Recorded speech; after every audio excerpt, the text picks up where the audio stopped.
Consider South America and Africa. Don't they kind of look like they fit together, like puzzle pieces? Well, they actually did. But about 130 million years ago, South America was like, bye, and slowly started drifting away. These days, it's around 1,800 miles from Africa, and it's still on the move. Every year, the continent shifts a little more toward the Pacific Ocean. So, how's that even happening? Tectonic plates are constantly moving. That's what makes the Earth's surface shift over time, going from this to what we see today. But those movements happen so slowly that you and I can't see them go.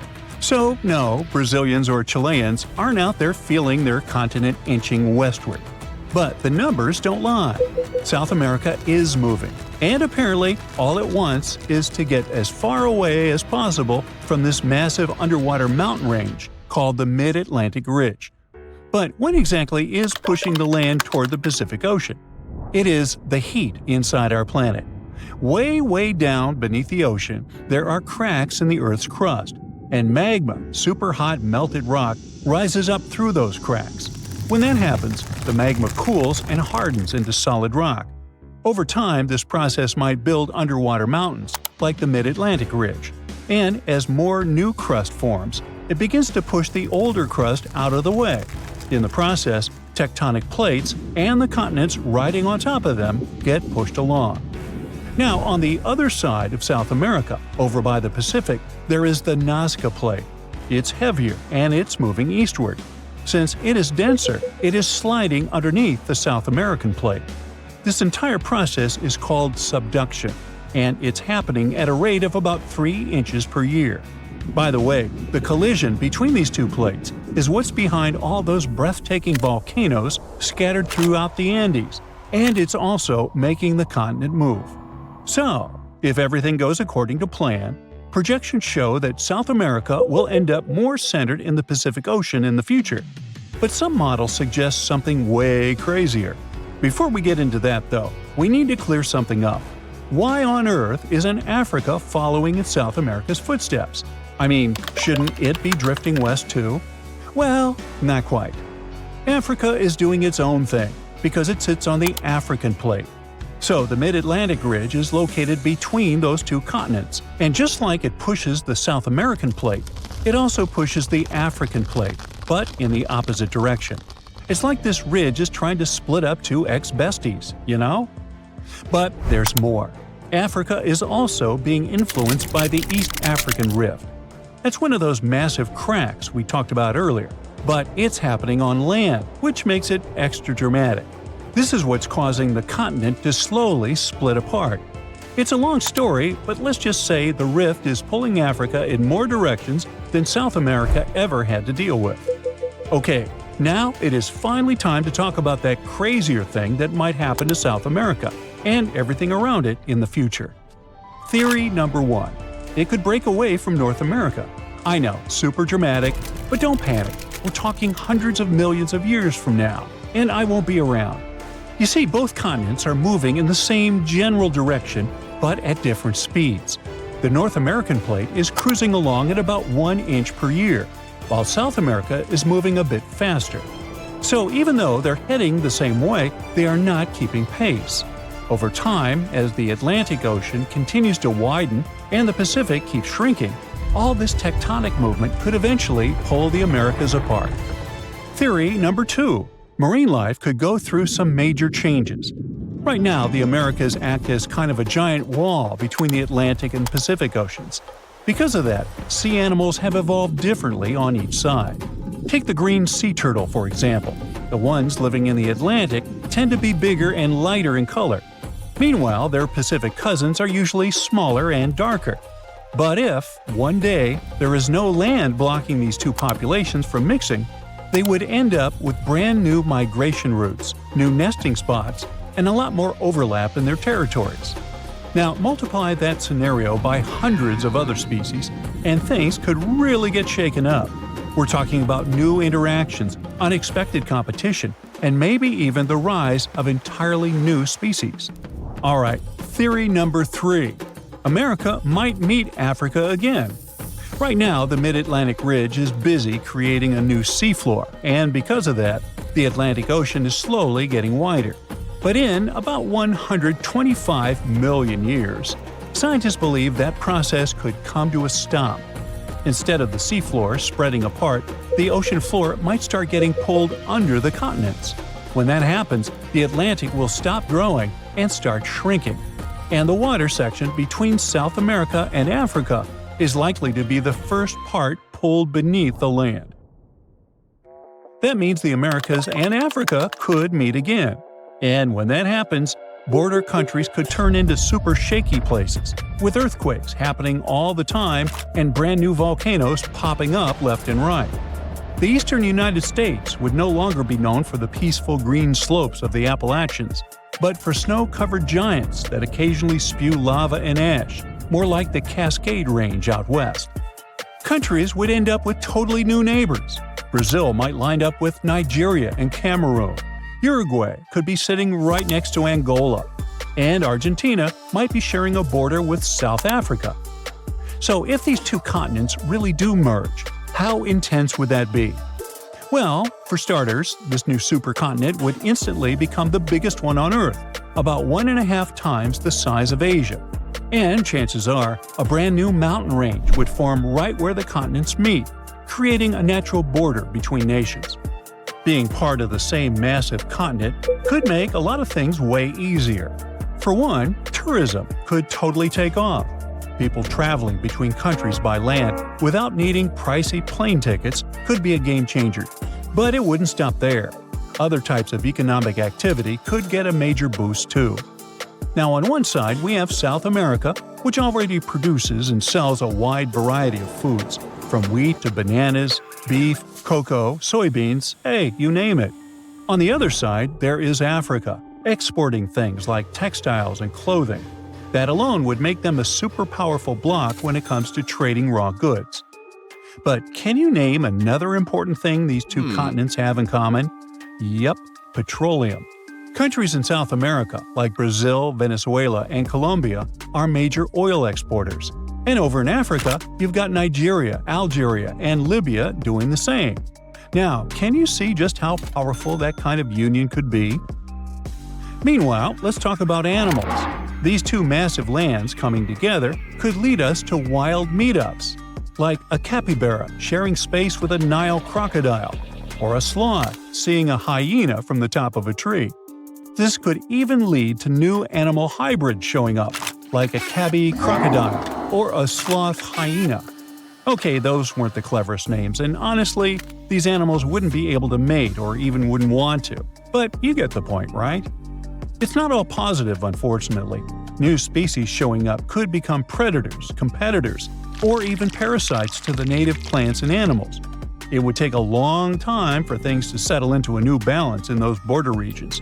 But honestly, no one really knows how long it would take.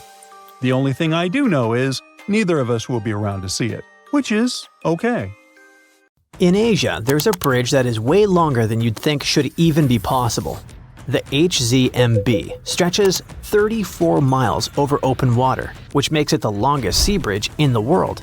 So if something this massive can make it across rough waters, why can't New Zealand just build a bridge between its two main islands? After all, we're talking about a distance of just 14 miles. And a bridge like that could seriously change life for both locals and tourists. People could just hop in a car and drive from Wellington to Picton. No more ferry hassles, no more drawn-out trips. Just one epic road journey with ocean views on both sides. So what's stopping them? Well, turns out, everything. I mean, building a bridge there is technically possible, but there are a couple reasons why experts are like, maybe not. Let's start with the obvious, the distance. The North Island and the South Island are separated by Cook Strait. Like I said, it's 14 miles wide at its narrowest point. That's not much, true. Plus, we've got the HZMB bridge, proving that, yep, it is technically possible to build a bridge over the sea to cover that distance. But we can't ignore the fact that New Zealand's geography is, well, a whole different ballgame. Cook Strait isn't exactly a calm, friendly stretch of water. It's deep, really deep. Parts of it drop to about 10,000 feet. That's like stacking 7 Empire State Buildings on top of each other. It's also a rough, moody stretch of ocean that loves tossing around ships like rubber ducks. In fact, quite a few have been wrecked in Cook Strait. And sadly, many lives were lost. You don't have to worry about it so much though, as the worst accidents happened a long time ago. The ships and ferries that cross it today are much safer. Even so, it'd be pretty hard to avoid getting seasick while crossing it. Things get even messier below the surface. The seafloor over there is uneven and unpredictable. What happens is that Cook Strait has opposing tides at each end, one where it meets the Tasman Sea and the other where it joins the Pacific Ocean. And they simply don't move together like you might expect. When the tide is high on one side, it's low on the other, and they're totally out of sync. So all that water rushes back and forth through the strait to balance things out, creating some really strong and messy currents in the middle. Then there's the weather. Cook Strait isn't just windy, it's probably one of the windiest places in the southern hemisphere. That's because it's located right in the middle of one of New Zealand's 3 big wind tunnels. Basically, there are places where the wind doesn't just come and go quickly. It sticks around, blowing hard for most of the year. And all of this happens because of something called the Roaring Forties. That's the name for the latitude band between 40 and 50 degrees south of the equator, where strong, persistent westerly winds are pretty common. Unlike the northern hemisphere, which has a lot of land at this latitude, the southern hemisphere is mostly ocean with just a few land masses, like New Zealand's South Island, Tasmania, and the southern tip of South America. So, these winds go wild because there's nothing to slow them down, and they just keep picking up speed. The gusts there can reach up to 150 miles per hour. So, imagine trying to cross a bridge in a car when the wind is actively pushing against you. That's not just unpleasant, it's super dangerous. Drivers can easily lose control of their cars with the wind pushing them sideways. And of course, that can lead to countless serious accidents. Now, let's talk about earthquakes. New Zealand sits right on the boundary of 2 massive tectonic plates, the Indo-Australian and Pacific plates. It's basically in the middle of a collision zone.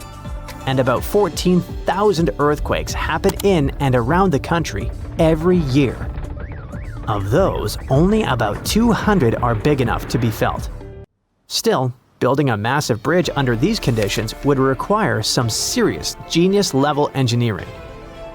With all that in mind, we can safely say that the whole bridge idea is off the table. But how about an underwater tunnel? Yep, that could work. It could be a great solution actually. No wind, no bad weather, and no earthquakes to deal with. There are a bunch of other advantages too. First, it would dramatically reduce travel time, cutting down the 3 to 4 hour sailing trip between the North and South Islands. That same journey would probably only take about 40 minutes. Then people wouldn't have to stress about all the ferry cancellations and delays because of bad weather. And most importantly, it's doable. I mean, look at the Channel Tunnel. It's an undersea tunnel connecting southern England and northern France. Japan did something similar with the Seikan Tunnel, which connects the islands of Honshu and Hokkaido. They are both huge projects, serving pretty much the same purpose. So why on earth isn't New Zealand already building this tunnel? Well, for the same reason we don't all live in luxury treehouses with personal robots: money.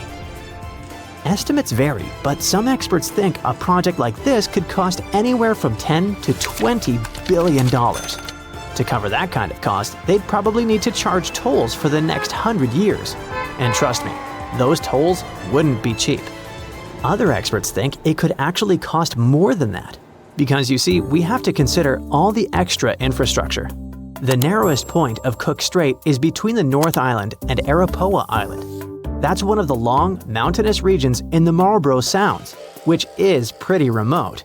So it's not just about the cost of the bridge or tunnel itself, it's also the access roads, safety systems, maintenance, and evacuation plans. You can't just build a huge underwater tunnel and not plan for the occasional emergencies. And what would it actually be used for? Sure, there are people who travel between the islands. About 1 million passengers take the ferry every year. But that's not exactly the kind of traffic that justifies the most expensive infrastructure project in the country's history. Earlier, we talked about how England and Japan have similar underwater tunnels. But there's something to consider. The United Kingdom has a population of 69 million. Japan has even more, with around 123 million people. And in New Zealand, they've only got 5 million residents to pay for this project. So could they have a tunnel under Cook Strait? Sure they could. Should they? Probably not. If you don't want to fly, the only other way to travel between the islands is by ferry. It's not ideal, but hey, it works. New Zealand has a total of 5 ships that transport people and vehicles across the islands. For tourists who aren't in a rush, it's perfect. You can cross the islands while taking in some of the most stunning views and spotting amazing wildlife. You'll start your trip in Wellington, and right from there, you'll see the rugged North Island coastline as you head out into open water. You might see different seabirds like gulls and terns, and as you get closer to the South Island, you might spot some gannets. If you're lucky, you could also catch a glimpse of the seal colonies off the coast. During the last hour of the trip, the ferry will slow down, giving you plenty of time to enjoy the green hills and calm waters. You will also approach Queen Charlotte Sound, a spot known for its wildlife. So keep an eye out for orcas, playful dolphins, and even penguins. Honestly, having a ferry instead of a tunnel might not be so bad after all. So it turns out that you can't drive between South America and North America. And there's a simple reason for that. There are no roads connecting the two continents, not even a rudimentary one. Technically, you could try your luck crossing on foot, but let me tell you, that would be a huge mistake. The region that connects the two continents is called the Darian Gap. It stretches across southern Panama's Darian province and the northern part of Colombia. The only land route there is a 60-mile jungle trek. Crossing it can take anywhere from 3 to 10 days. It depends on weather conditions, how much you're carrying, and honestly, just pure luck. Chance plays a big role here, because this isn't some chill, relaxing nature walk. It's a harsh, extreme environment, known for being completely isolated and one of the most dangerous places on Earth. Still, people seem to forget that and go there anyway. Every year, the number of people crossing just keeps growing. In 2014, fewer than 10,000 people crossed the gap. In 2023, that number increased to 520,000. Now, you might be wondering, what are so many people doing in the middle of the two American continents, risking all that danger? Well, that's because the Darian Gap has become a route for refugees migrating to North America. But to get there, they face all kinds of dangers, from insect bites and infections to serious fractures. We're talking about a no-man's land. Since there are no police stations, immigrants must also watch out for thieves. Along the way, they have no choice but to rely on and support each other. Most people start the crossing with at least a tent or tarp, rain boots, water, and some food. But these things get heavy fast, and people normally can't carry enough supplies for the entire journey. At some point, people start drinking river water to avoid dehydration. But the water's full of bacteria and dirt, so it causes intestinal issues. And if things get serious, there's no medical help there. To make this whole scenario even worse, the temperatures are brutal, often hitting over 95 degrees Fahrenheit. Now, a small subset of people who venture through the Darian Gap are hardcore adventurers and travelers looking for a survival experience in the jungle. But this region is no place for a relaxing vacation. A group of tourists who went there in 2023 ended up getting jungle rot, a fungus that affects the feet. The situation got so bad that a woman had to be carried out by the group on the last day because she couldn't walk. No matter how prepared people are for the Darian Gap, in the end, survival mostly comes down to luck. Out there, travelers won't find cities with solid infrastructure. where they can crash at a hotel and gear up for the next day. In some spots, they might stumble across basic camps right in the jungle. These camps might offer wooden platforms for tents, bucket showers, toilets, and even plates of chicken and rice. But it all comes at a price. Wi-Fi, for example, might cost $2 an hour, and that seems like a pretty good deal, considering there's no cell phone service on the trail. They pretty much lose all contact with the outside world. Now picture a dense rainforest with steep, muddy terrain. The hiking trail is littered with boulders and tangled with vines, like nature's own tripwires. It climbs sharply over a mountain, becoming a serious challenge even for someone in good physical shape. The area also gets constant heavy rainfall, which can lead to landslides, flash flooding, and extremely muddy conditions. The situation gets so intense that even the t-shirts and faces of those who make the crossing end up covered in mud. They'll also have to cross a lot of fast-moving rivers. A Venezuelan dad who recently went through the area with his 2 kids said their sneakers ripped apart on the very first day. That's how powerful the rivers can be. And they're deep, too. Sometimes the water reaches all the way up to their shoulders. But the dangers in that area aren't recent.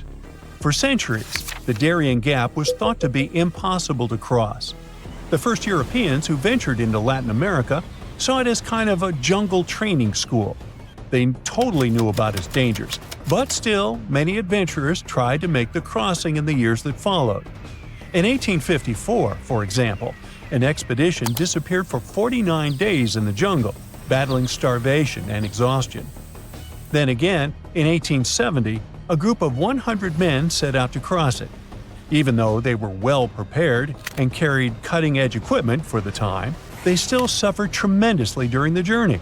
They had to rely on incredible resilience to survive the challenge. Over the years, people who ventured in often ended up passing away from hunger, thirst, and even drowning in rivers. They also faced the risk of being attacked by dangerous animals like jaguars, white-lipped pecaries, and the fer-de-lance, a fast, irritable snake that is one of the most venomous out there. The area is also swarming with mosquitoes, which can spread serious health problems. Leaning against trees to rest can also be risky. This jungle is full of spiked chunga palm trees, which are covered in long black spines up to 8 inches long. Unfortunately for us, these spines are covered in all sorts of bacteria. Just brush against a chunga, and you could end up with infected wounds. And yet another danger is getting lost in the dense forest and never finding your way back to safety. These days, though, this risk is a lot lower. Some people have mentioned color-coded markers that help guide travelers and keep them from going the wrong way. If they see blue or green fabric tied to trees, it means keep walking. But if they spot red fabric, that's a sign they're going the wrong way and need to turn around quickly. Since there are so many dangers, why not just build a road through the Darian Gap? While it might seem like a good idea, building a road connecting Panama and Colombia isn't really that simple. The Darian Gap has a humid climate, tough terrain, and constant rainfall, which means any attempt to build a functional road would be highly challenging and super expensive. Even though there have been previous attempts to fill in the gap. See, there's a huge road system called the Pan-American Highway, which stretches all the way from Alaska to the southern tip of Argentina. Nowadays, this highway hits a roadblock right at the Darian Gap. But it wasn't supposed to be like this, as the original idea was for the road to go through there. Leaders from Latin American countries tried to make this plan happen in the 70s, and then again in the 90s. But a lot of people were against it, mainly because they wanted to protect the local communities and the rainforest. Since the Darian Gap is mostly untouched by humans, it's one of the most biodiverse places on the planet. It's believed that 1 in 5 species are endemic to the region, meaning they only exist in that specific area, like the Darian pocket gopher and the slatty slender mouse opossum. A road would have really damaged the ecosystem in the area, so the plans were scrapped. Eventually, an alternative was created to travel by sea. At least 2 companies started a ferry service connecting the 2 countries. However, the business wasn't profitable, and they ended up shutting down. Not long ago, Panama decided to close the Darian Gap route. Now they're sealed off with barbed wire fencing. It might just be a matter of time before other routes are created. But if you are an adventurer looking to visit South America, it's probably not best to wait for that. Traveling by plane to Colombia will always be a much safer option. I guess it's no surprise that it's not that easy to just hop on a plane and literally fly to the South Pole, aka Antarctica. Sure, there are airports down there, but they're not really set up for commercial flights. So most people go to Punta Arenas International Airport in southern Patagonia, Chile, and then take a boat if they want to see some penguins. But not only is it hard to fly there, it's even harder to fly over there. When you're cruising at 30,000 feet, you probably don't think much about what's happening below. But it's pretty unusual for flights to go directly over the South Pole, and planes flying across Antarctica are quite rare too. Technically, it is possible. I've already mentioned that there are airports there. But even so, the infrastructure down there is still super limited. There simply aren't enough airports or refueling stations to support regular commercial flights, making it tricky to operate in such a remote area. Plus, there are only a handful of specialized cargo and transport flights that go in and out, and they exist to cater to those few folks who actually live in Antarctica. Then there's the weather that drives up the costs. The simplest example is that the pilots there need special training, which costs money, which is all because of the weather. Another hurdle is something called ETOPS. These rules dictate how far twin-engine planes can fly from an airport. Since there are so few airports in Antarctica, it's tough for pilots to stick to these regulations. Historically, ETOPS made it next to impossible to fly close to or over the South Pole, while flights over land have plenty of airports to choose from. Antarctica is a whole different ballgame. These days, some aircraft can fly up to 330 minutes or, in rare cases, even 370 minutes from an airport. But even with those extended limits, certain parts of the airspace above Antarctica are still off-limits. Still, in the grand scheme of things, that might not be a huge deal. The most curious of you must have Googled that already and found out that there really are Antarctic airways. Please do not judge fast, and don't say I wasn't right saying how hard it was to fly to the South Pole. Let me break it down for you. Antarctic Airways advertise as the world's most exclusive transcontinental flight, but don't think you can just waltz in and book a ticket anytime. For starters, Antarctic Airways mostly operates flights to King George Island from December to March, so it's not all year round. But there are many more reasons why these flights are unique. If you dig into their website, you'll find you've got two choices: a full day in Antarctica or an overnight adventure. Prices kick off at $5,500 for a day trip and go up to $6,500 for an overnight stay. And if you're considering a private charter, get ready to shell out a pretty penny. It's rumored to start at around $125,000. Sure, that's a steep price compared to your average cruise ship crossing the Drake Passage, but here's the thing. It's about 20 times faster. A cruise ship takes 2 days from Chile, while Antarctic Airways gets you there in just 2 hours. Air travel to Antarctica is pretty limited, likely due to the high costs, limited seating, and the logistical challenges that come with flying to such a remote location. Plus, flights can often be delayed because of bad weather. Most travelers opt for a quick day trip or an overnight stay on King George Island, usually aboard smaller Beechcraft King Air 300 aircraft. The experience typically includes a stroll to a research station and a boat ride to see nearby penguin colonies, but that's just scratching the surface of what Antarctica has to offer. But once you're aboard Antarctic Airways, you'll see it's just like a regular flight on a smaller plane. You'll be served meals that have received some pretty good reviews. There are even photos floating around online showcasing the food, and honestly, it looks awesome. Those who've experienced it say it's luxurious yet unpretentious. You'll get a mix of meats and cheeses, plus treats like tiramisu, salmon salad, a single after-eight chocolate, and a selection of quality street candies. Today, everything may seem cool and safe, but back in the day, there were some pretty tragic events. On November 28, 1979, Air New Zealand Flight 901 tragically collided with Mount Erebus on Ross Island, Antarctica. Unfortunately, all 237 passengers and 20 crew members aboard lost their lives that day. Since 1977, Air New Zealand had been running regular sightseeing flights over Antarctica. This particular flight took off from Auckland Airport in the morning, with plans to spend several hours exploring the stunning Antarctic landscape before heading back to Auckland via Christchurch that evening. Initially, the inquiry into the incident pointed the finger at pilot error. However, growing public concern led to the establishment of a Royal Commission of Inquiry for a deeper investigation. The commission found that the crash had been primarily due to a change in the flight path coordinates made the night before, which the flight crew hadn't been informed about. As a result, instead of being guided by the computer down McMurdo Sound, as they were led to believe, the aircraft was mistakenly redirected toward Mount Erebus. In a way, this flight looks like modern one-day Antarctic tours.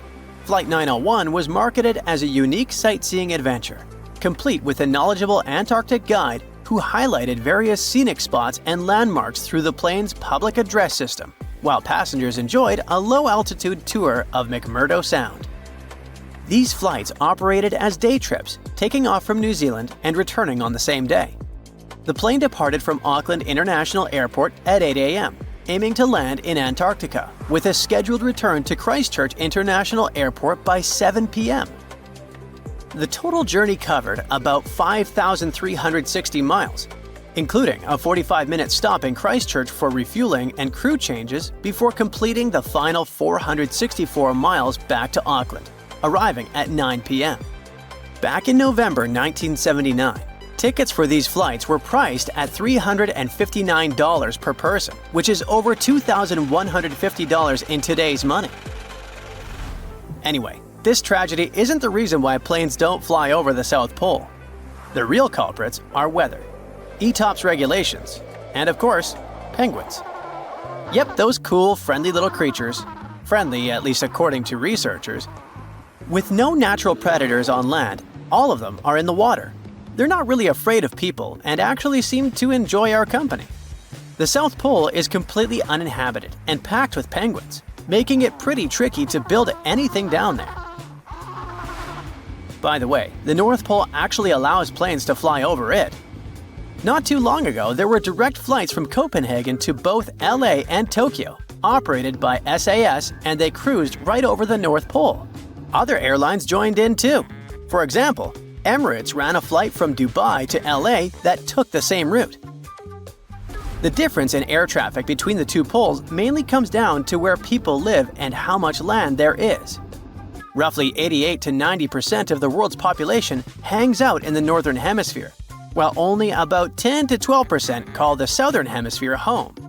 Most folks in the South are clustered around the equator in places like Indonesia, Central Africa, and Brazil. When it comes to flights heading to the South Pole, options are pretty limited. You mainly have routes connecting New Zealand and Australia, parts of southern South America, and a few spots in southern Africa, especially South Africa. There aren't really any direct flights over the South Pole, though some flights can get close to Antarctica. One possible route could connect Auckland, New Zealand to Cape Town, South Africa, but there aren't any scheduled flights for that right now. The few flights that came close to Antarctica are operated by Qantas and LATAM Airlines, linking Australia with Buenos Aires and Santiago de Chile. In 2021, Qantas took a long detour over parts of Antarctica on a flight from Buenos Aires to Darwin, and in July 2023, they adjusted a route closer to the continent to dodge some fierce headwinds on a trip from Santiago to Sydney.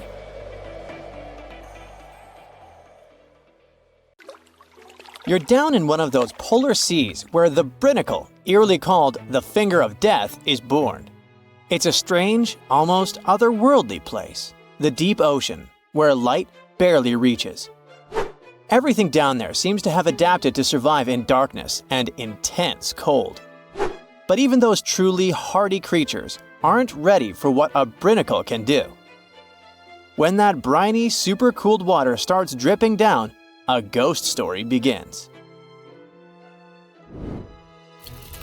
The formation of these brinicles is a fascinating process, like an underwater science experiment happening in real time.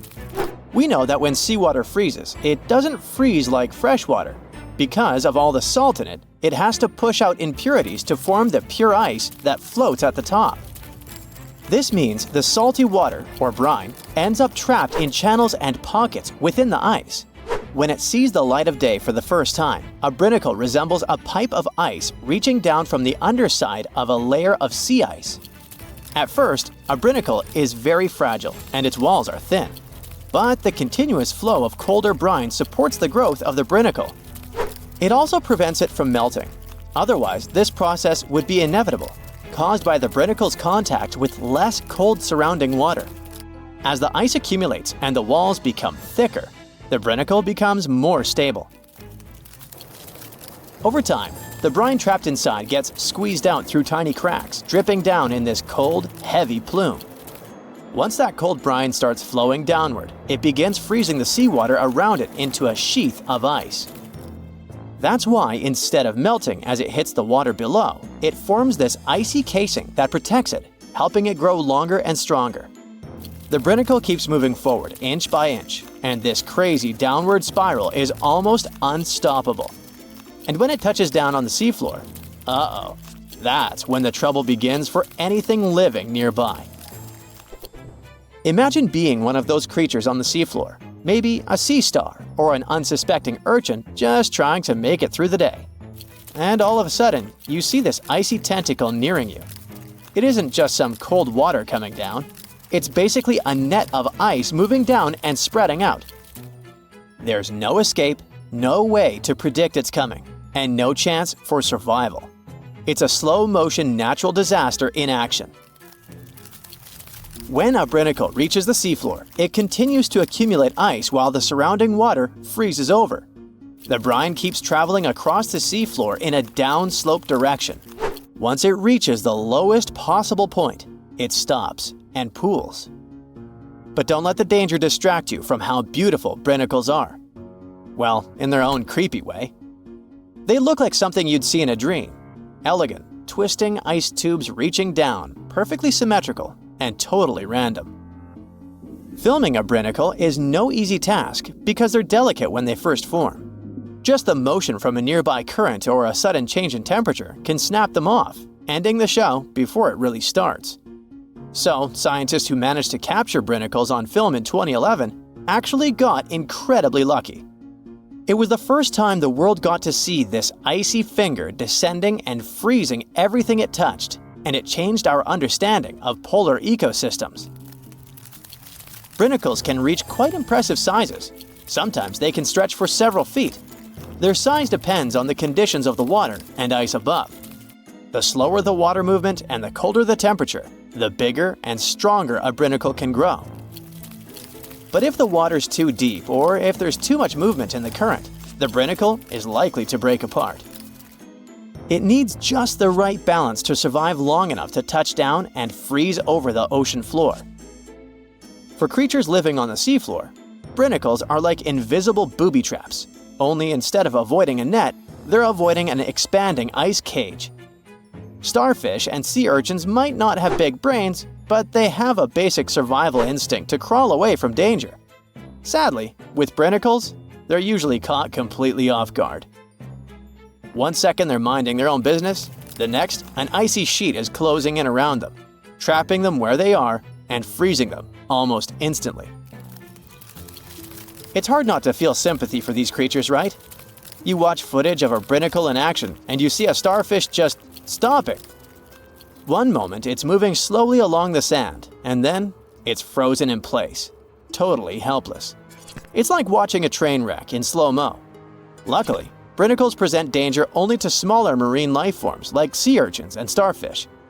Bigger animals like seals or whales, or humans who happen to go diving in the ocean at the frigid poles, brinicles are totally harmless.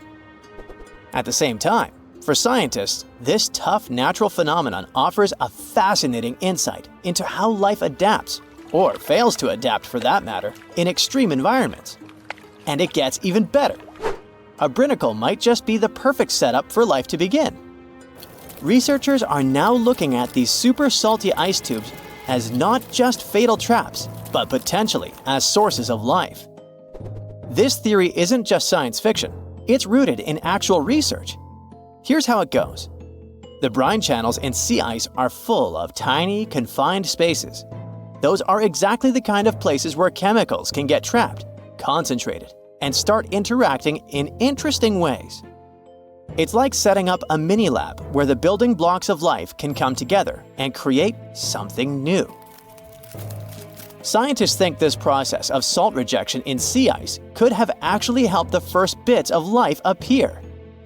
Some researchers even think that this process might be happening right now on icy moons like Europa, Ganymede, or Enceladus, where there might have been frozen seas beneath thick ice layers.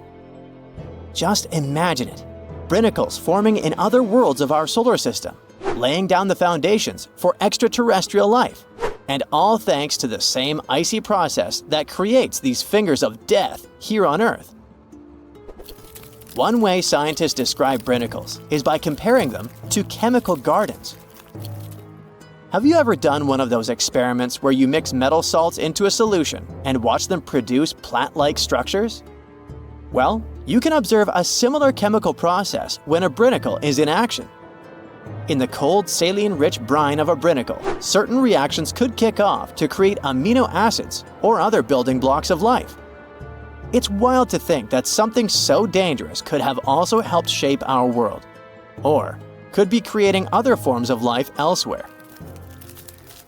In both cases, whether on Earth or another planet, these icy chemical reactions might be the first step toward the formation of simple life forms. It's a kind of alchemy, where ice and salt water mix to create something more than the sum of their parts. This is one reason why scientists are so eager to study brinicles. Each one could hold a tiny clue about how life begins, survives, or fails under extreme conditions. Something as mesmerizing and weird, but at the same time simple as brinicles, hints at bigger questions. How did life start on Earth? What are the conditions needed for life to survive in extreme environments? Could icy structures like these exist in other parts of our solar system or beyond, creating similar conditions that might one day give rise to alien life? As much as they look like a silent threat reaching out from the ice, brinicles are also reminders of how beautifully complex and interconnected our world is. They may seem like simple fingers of ice, but they hold secrets that touch on everything from ecology to chemistry, to the origins of life itself. So next time you hear about the ocean, remember that deep below in the darkest, coldest waters, something incredible and a little bit terrifying is happening right at this moment. This invisible line divides the world into two parts, and most animals, fish, and birds, for some reason, can't cross it. The line is called the Wallace Line, and it runs between Australia and Asia. It has its name after Alfred Russel Wallace, a British scientist and explorer who discovered it in 1859. He traveled to Asia to explore a group of islands called the Malay Archipelago.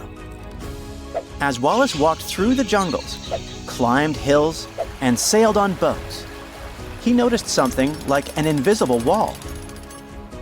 On its west side, in places like Borneo and Sumatra, he saw animals you might find in Asia. There were big rhinos munching on leaves and monkeys swinging from tree to tree. The forests were full of life, with all kinds of animals you'd expect to see in a jungle. But in places like Sulawesi and Lombok, just across the imaginary line he came up with, Wallace found animals more like the ones in Australia and colorful birds like cockatoos. The behaviors of animals differ on different sides of the Wallace Line. Some creatures are great at traveling across tough barriers like water, but others are not. For example, bats can fly across open water, but they sometimes cross the Wallace Line. On the other hand, big animals that live on land like elephants usually stay on just one side of the line. Some birds are shy and like to stay hidden in thick bushes and trees to avoid predators. They wouldn't feel safe flying over wide stretches of water with no place to hide. Plants don't stick to the Wallace Line as strictly as animals do, because they spread in their own unique ways, like with seeds carried by the wind, water, or animals. One plant genus, the eucalyptus, mostly stays on the Australian side. But one eucalyptus tree has made its way to the Philippines on the Asian side. Underwater, the Wallace Line doesn't matter as much. The area between the Wallace Line and Australia is called the Coral Triangle, and it's bursting with life. Now, after more than 150 years, scientists think they finally have an explanation of the Wallace Line mystery. They believe it all started about 35 million years ago, when Australia broke away from Antarctica and slowly moved up to crash into Asia. When this happened, the crash created a chain of islands called the Malay Archipelago between Asia and Australia. This caused extreme changes in the weather, which made the area very different and affected which animals could live there. Researchers used a computer model that looked at how more than 20,000 species of animals from both sides of the Wallace Line would have behaved millions of years ago. When Australia started to drift away from Antarctica, it opened up a huge new era of deep ocean around Antarctica. This is where the biggest ocean current on Earth, called the Antarctic Circumpolar Current, began to flow. This swirling current made the planet's climate much cooler and completely changed how animals could live in different places.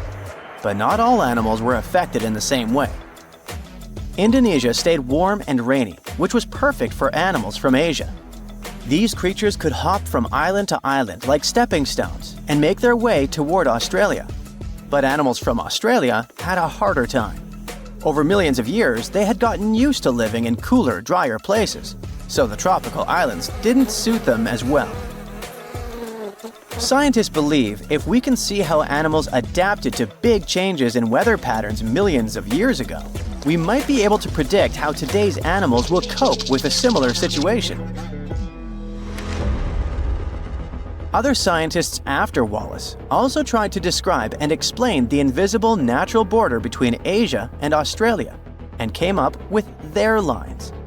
The Weber Line, for example, is in a slightly different location than the Wallace Line, between the Oriental and the Australasian faunal regions within Wallacea. It's a group of mainly Indonesian islands that are separated by deep water straits from the Asian and Australian continental shelves. They were never connected to the big continents by land, so animals that could swim, fly, or float across the water made it to these islands. That's why the creatures living there are so unique and come from both Asia and Australia. Weber's Line is where the balance tips. If you go one way, most of the animals are from Asia. If you go the other way, most of the animals are from Australia. Another important migration event in the history of our planet happened in the Americas. Around 30 million years ago, South America became a separate landmass as tectonic plates moved and pulled it away from Antarctica and Africa. Once it was on its own, the animals living there started to evolve in unique ways and turned into creatures you couldn't find anywhere else in the world. There were animals we still see today, like opossums, giant rodents like capybaras and chinchillas, armadillos, anteaters, and sloths. Some of the animals from those times are now extinct. There were giant ground sloths, bigger than cars, roaming around. There were glyptodonts, which were like giant armadillos with super tough, bony shells. There were also huge, scary birds that couldn't fly but could chase down their prey. Up in North America, animals could still travel to other parts of the world through the Bering Strait. So North America was full of different animals like deer, bison, horses, camels, and even mammoths and mastodons. They all lived alongside predators like big cats, wolves, and bears. About 3 million years ago, the continents of North and South America got connected by a strip of land called the Isthmus of Panama. It formed because the tectonic plates shifted again. Some major volcanic activity between 25 million years ago also contributed to the process. Animals started to move between North and South America, and this long process went down in history as the Great American Interchange. During the Ice Age, huge glaciers in the north grew and shrank over tens of thousands of years. When the glaciers were at their biggest, they held so much water that the sea levels dropped, and forests probably turned into wide grassy plains. So animals had the perfect conditions to cross over. Giant ground sloths were among the animals that went up north from South America, all the way to Alaska. One special kind even roamed the chilly tundras alongside woolly mammoths and caribou. Lots of North American predators decided to explore the South. There were cats like cougars, jaguars, and saber-toothed tigers with their giant teeth. Wolves, foxes, otters, raccoons, and bears also joined the migration. The short-faced bear could stand up to 13 feet tall and weigh as much as a small car. South America also had some funny-looking animals called sanus, or South American native ungulates. These were hoofed mammals that evolved into all kinds of weird shapes, while South America was isolated. Big animals from North America, for example, relatives of elephants with strange tusks, came to the south and became some of the largest creatures around. The ancestors of today's llamas settled in the Andes Mountains, and deer, tapirs, and peccaries thrived in the forests. Animals kept moving back and forth between the continents for thousands of years.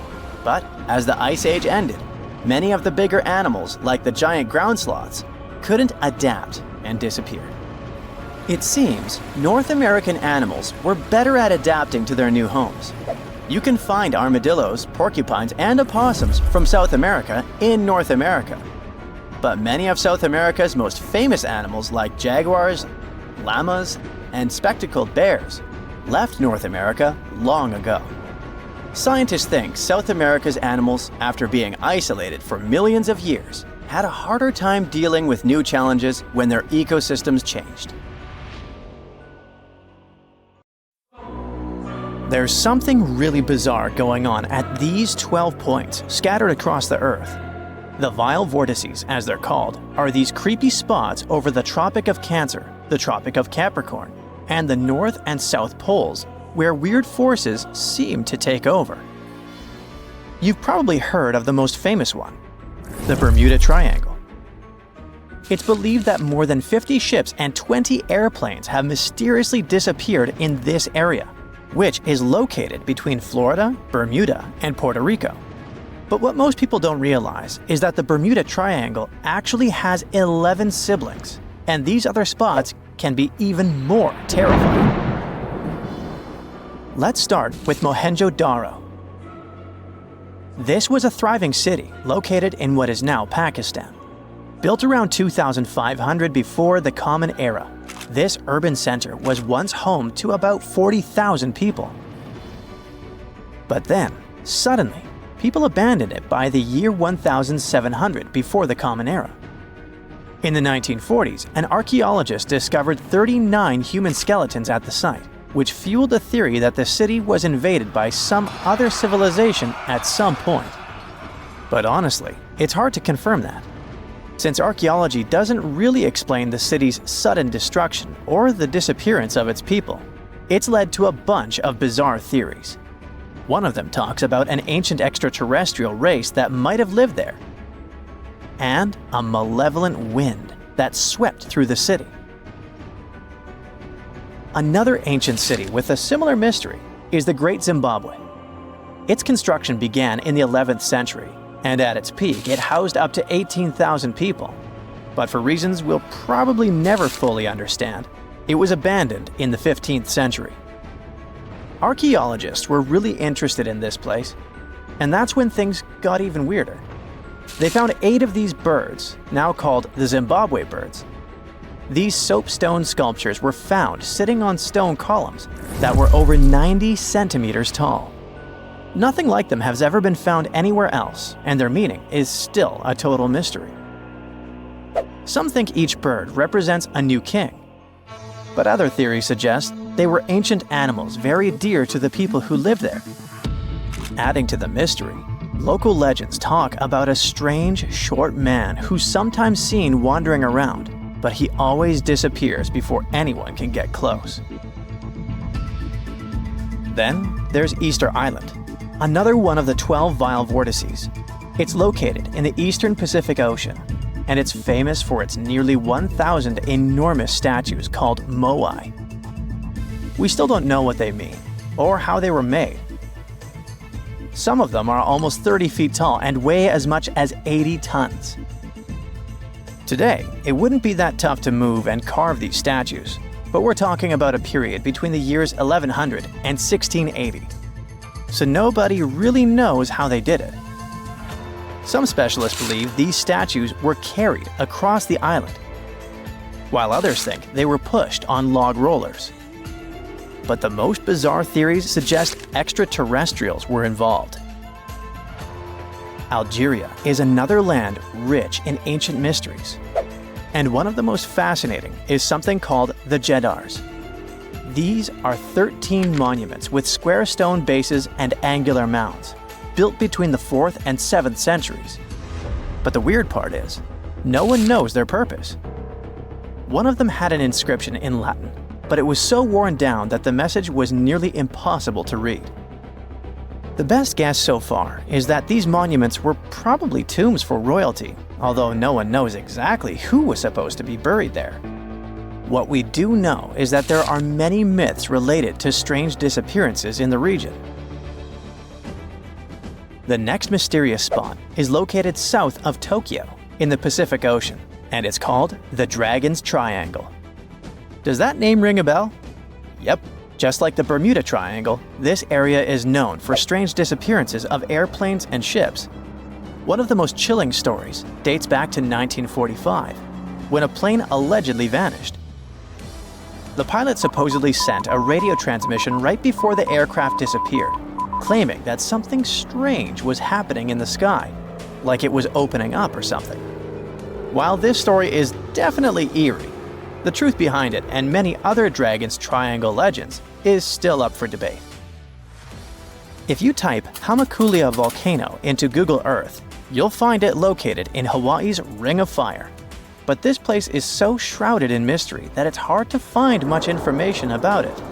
Some legends speak of unusual electrical energy being detected in the area, and there's even a story about an eyewitness who claimed to see a plane flying over it totally disappear from the radar. Another eerie spot is the South Atlantic anomaly, which is an area on Earth where natural radiation flows out of control. While this doesn't affect our daily lives on the surface, it has a pretty big impact on Earth's atmosphere. The radiation there is so intense that it can knock out the onboard computers of spacecraft and interfere with the data collected by satellites passing through the area. To deal with this, specialists had to add an additional shield to the International Space Station.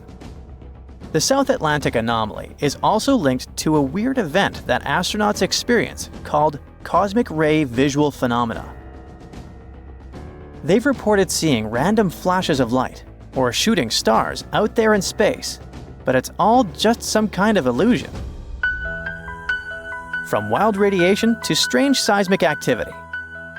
The Wharton Basin in the Indian Ocean is a place known for unusual tectonic events.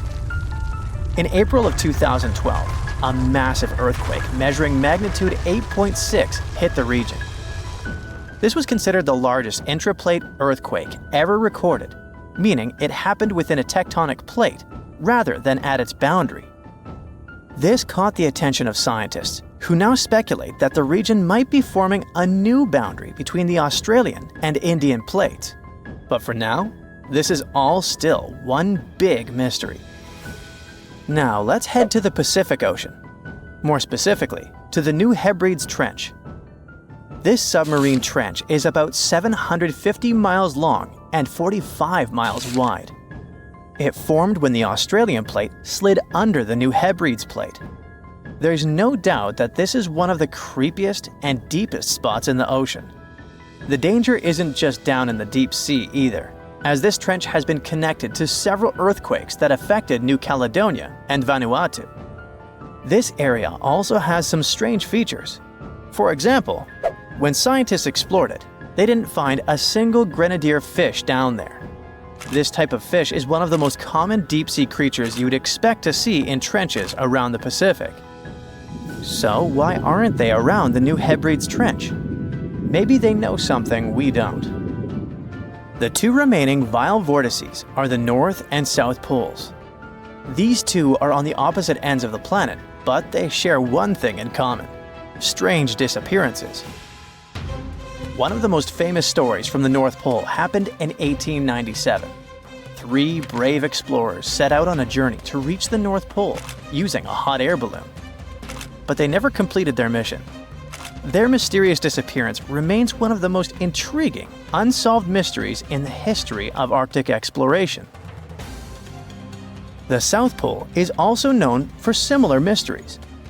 It's believed that hundreds of people may be buried beneath the snow and ice of the coldest continent on Earth. Even with all the advancements in technology and knowledge, the South Pole can still be extremely dangerous for anyone who ventures there. The temperatures can drop to almost minus 130 degrees Fahrenheit, and the winds can get up to 200 miles per hour. And that's definitely enough reason to stay away. Now that you're familiar with the 12 Vile Vortices, let me tell you something even stranger. If you look at a map, you'll see that these places are arranged in a way that looks pretty similar across the globe. Here's the weird part. If you connect these spots where unexplained events have occurred, you actually form the geometric shape of an icosahedron. This could be just a huge coincidence, but the fact that these mystery spots align with this shape makes them even more intriguing. Ooh, you're diving into the dark and icy waters of Antarctica. The eerie blue darkness is enveloping you, reminiscent of the vast expanse of open space. In these depths, where you least expect to encounter any living creature, you suddenly hear a loud, strange sound. A quacking noise, as if a giant duck was hidden in the deep. In 1960, researchers first recorded this sound and named it bioduck. Clever. For decades, they tried to unravel the mystery of its source. Was it a giant kraken? An extraterrestrial spaceship that had crashed into the ocean? A mysterious sea monster? Or perhaps an enormous duck? There were many versions, one more bizarre than the other. Oceanographers detected similar sounds in other locations as well. Off the western coast of Australia and near New Zealand, they recorded similar but higher pitch signals, which they named bio-goose. It seems the creepy atmosphere of the story disappears with such names. Anyways, these sounds were not isolated incidents. They happened multiple times with consistent intervals. Many initially thought the source must be mechanical, given the regularity of the sounds. However, studying the oceans in the latter half of the 20th century was challenging because of limited technologies. Nevertheless, scientists persisted in collecting data on bioduck and biogoose, driven by their insatiable curiosity. As more data accumulated, so did the theories. But scientists eventually uncovered the mystery. Bioduck turned out to be a form of communication with a biological origin. When researchers analyzed the repeating sounds, they noticed that the signals never overlapped. One source would speak while the others remained silent, suggesting a form of communication. The question remained, which ocean creature possessed such an extraordinary method of communicating through varied frequency sounds? The answer, as many have guessed, is whales. Scientists compared the bioduck sound from Antarctica with the calls of minke whales and found striking similarities. The biogoose sounds from the waters off Australia and New Zealand likely belong to other species or very young minke whales. This discovery, however, only deepened the mystery. What purpose did these sounds serve? Were the whales discussing their dinner plans, laughing at the humans recording their voices, or perhaps sharing deep insights about the universe? The possibilities were endless, but the most astonishing revelation was that humans might one day learn to communicate with these magnificent creatures. Communicating with whales is no longer a far-fetched idea. Scientists from the University of California have already established contact with a humpback whale named Twain. In a groundbreaking experiment, researchers conducted a 20-minute conversation with the marine mammal. Here's how they did it. The specialists went on a marine expedition to the coast of Alaska, where they recorded the sounds of a group of humpback whales. Then they played these sounds through speakers, sending the signals back into the ocean. The recorded sounds resembled a greeting, like, "Hey, what's up?" but in the whale language. These greetings are used by whales to call each other or indicate their location. Now, soon after sending the signals, the researchers received a response. Twain approached the boat, circled it, and replied with a "hey" of its own. This marked the beginning of the first ever human-whale conversation. For 20 minutes, the scientists sent 36 signals to Twain, and each time the whale responded. Moreover, it waited for time intervals before answering. That is, the team received a response from the whale, waited 10 seconds, and turned on the sound again. Researchers then waited 10 seconds and answered. It seems that Twain was a very delicate interlocutor. Maybe it was a gentleman in the whale world, who knows? Or maybe it was simply intrigued by the unusual interaction. The signals used in this communication belonged to a group of whales that included Twain. It's likely that the researchers had recorded Twain's own sounds and used them to communicate with it. In a sense, Twain was conversing with itself. Now let's continue our journey and venture into the deepest oceanic trench on Earth, the Mariana Trench. A quick reminder, the Mariana Trench is a colossal chasm in the ocean floor, stretching over 1,500 miles south of Japan and reaching a depth of nearly 36,000 feet at its deepest point. To put that into perspective, the height of the Burj Khalifa, the world's tallest building, is like 1/10 of the Mariana Trench's depth. Now imagine this. In this deep, dark abyss, scientists recorded a strange sound.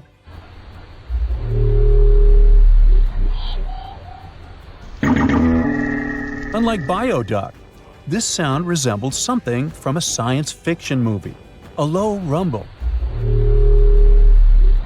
followed by a metallic ping, reminiscent of the sounds made by spaceships in sci-fi movies. Researchers named this mysterious phenomenon biotwang noises.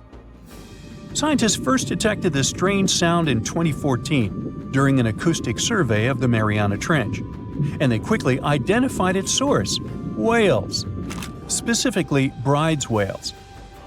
Using artificial intelligence, researchers analyzed around 200,000 hours of audio recordings from the ocean and found matches with a group of Bride's whales. Like other animals, these whales use sounds as a form of communication. Now, did you know what else was found at the bottom of the Mariana Trench? A plastic bottle. It's unlikely it was done by a kraken or a whale or some type of monster. Everything is simpler here. The bottle ended up there because of a human. But that's a topic for another video. Okay, let's deal with one more sound. No whales this time, just a mysterious sound in the loneliest place on Earth. This place is called Point Nemo, and that's why it's so lonely. Located in the South Pacific Ocean, Point Nemo is the most remote spot from any land. The nearest island is 1,450 nautical miles away. It's about the same long distance from land in all other directions. Moreover, here, there's almost no marine life, since few water currents reach this spot, and therefore few nutrients are supplied. In a sense, it's a water desert. And so, in 1997, oceanographers recorded a very strange and frightening sound coming from the depths in the area of Point Nemo.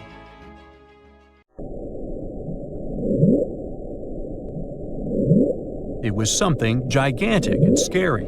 People called it the bloop. As soon as journalists found out about this phenomenon, people around the world began to invent the most fantastic versions.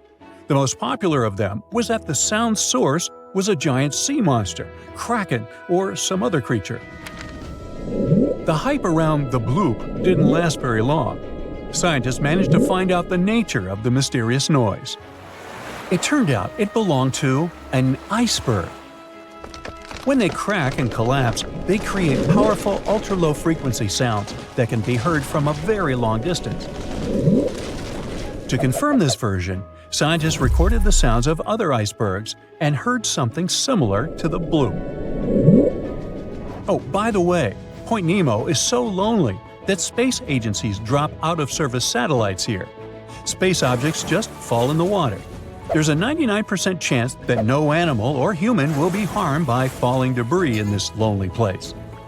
That's why many people call it the satellite cemetery. But what if, someday, a spaceship from another planet falls here? What if it has already fallen in Point Nemo and sometimes emits an emergency signal that breaks through the ocean? Ooh. All the mysteries you have heard have already been solved. How about we end this video with a mystery that still baffles scientists? Meet upsweep.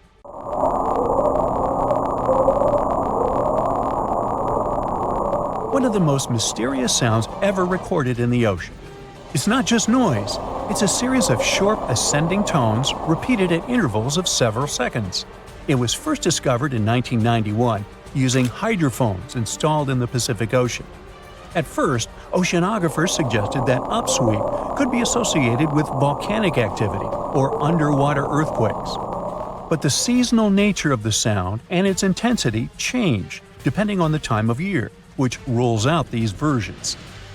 People began to consider hypotheses related to the biological life of the ocean. They studied the migration routes of marine animals and their behavior at different times of the year. However, despite all efforts, the sound source has not been identified. Some studies suggest that upsweep may be associated with certain species of fish or other marine animals that make sounds for communication or navigation, but no one has been able to prove it. The ground suddenly starts shaking. Clouds of gas start forming in the sky, making it dark during broad daylight. Bits of the ground start swelling, lifting, and even collapsing. These are the telltale signs of a volcano that is bound to erupt. And this is what could easily happen again with Mount Spur. It's only about 75 miles from Anchorage, one of Alaska's busiest cities. More than half of the population of the northernmost state of the US live there. There's also a huge amount of air cargo that passes through its international airport daily. So anytime a volcano this close to such a vital hub begins to get restless, people start paying attention. Just FYI, approximately 350 million people in the world live within the danger range of an active volcano. That means that around 1 out of 20 people live in an area at risk of volcanic activity. Alaskans probably wish that Spur's reawakening was fiction, but it's actually true. The Alaska Volcano Observatory picked up on several of these "I'm about to erupt" signs from Mount Spur.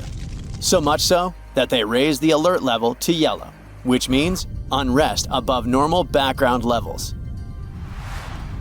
Spur erupted twice in the 90s, and it was pretty intense. If we were ranking volcanic eruptions on a scale from 1 to 10, these eruptions would rank a 6 or 7. Not that terrible, but still worth 10 to 17 million in damages. However, these numbers are nothing compared to Alaska's 1988 Redoubt eruption, another volcano that erupted and summed up a staggering $345 million in damages. Mainly because its ashes hit aircraft engines, such as the KLM 747 that lost power after all its engines went off due to the ashes.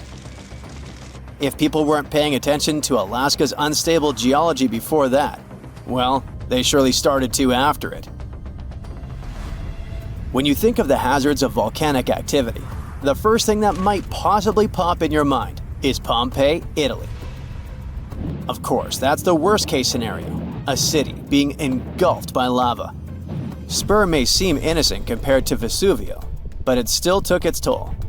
The last time it erupted in the 90s, and it threw volcanic aerosols over 60,000 feet into the atmosphere. Let's get our science straight here. Think of volcanic aerosols like liquid particles that are released into the atmosphere during an eruption. These particles are usually created when gases from a volcano, such as sulfur dioxide, combine with water and other particles that exist in our atmosphere.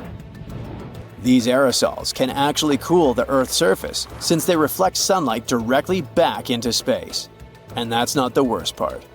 It can stay in the atmosphere for several years after an eruption, causing lots of health issues. The eruption unleashed blazing fast avalanches of hot gas and ash called pyroclastic flows, along with thick, muddy floods known as lahars. Oh, and there were also the massive volcanic boulders.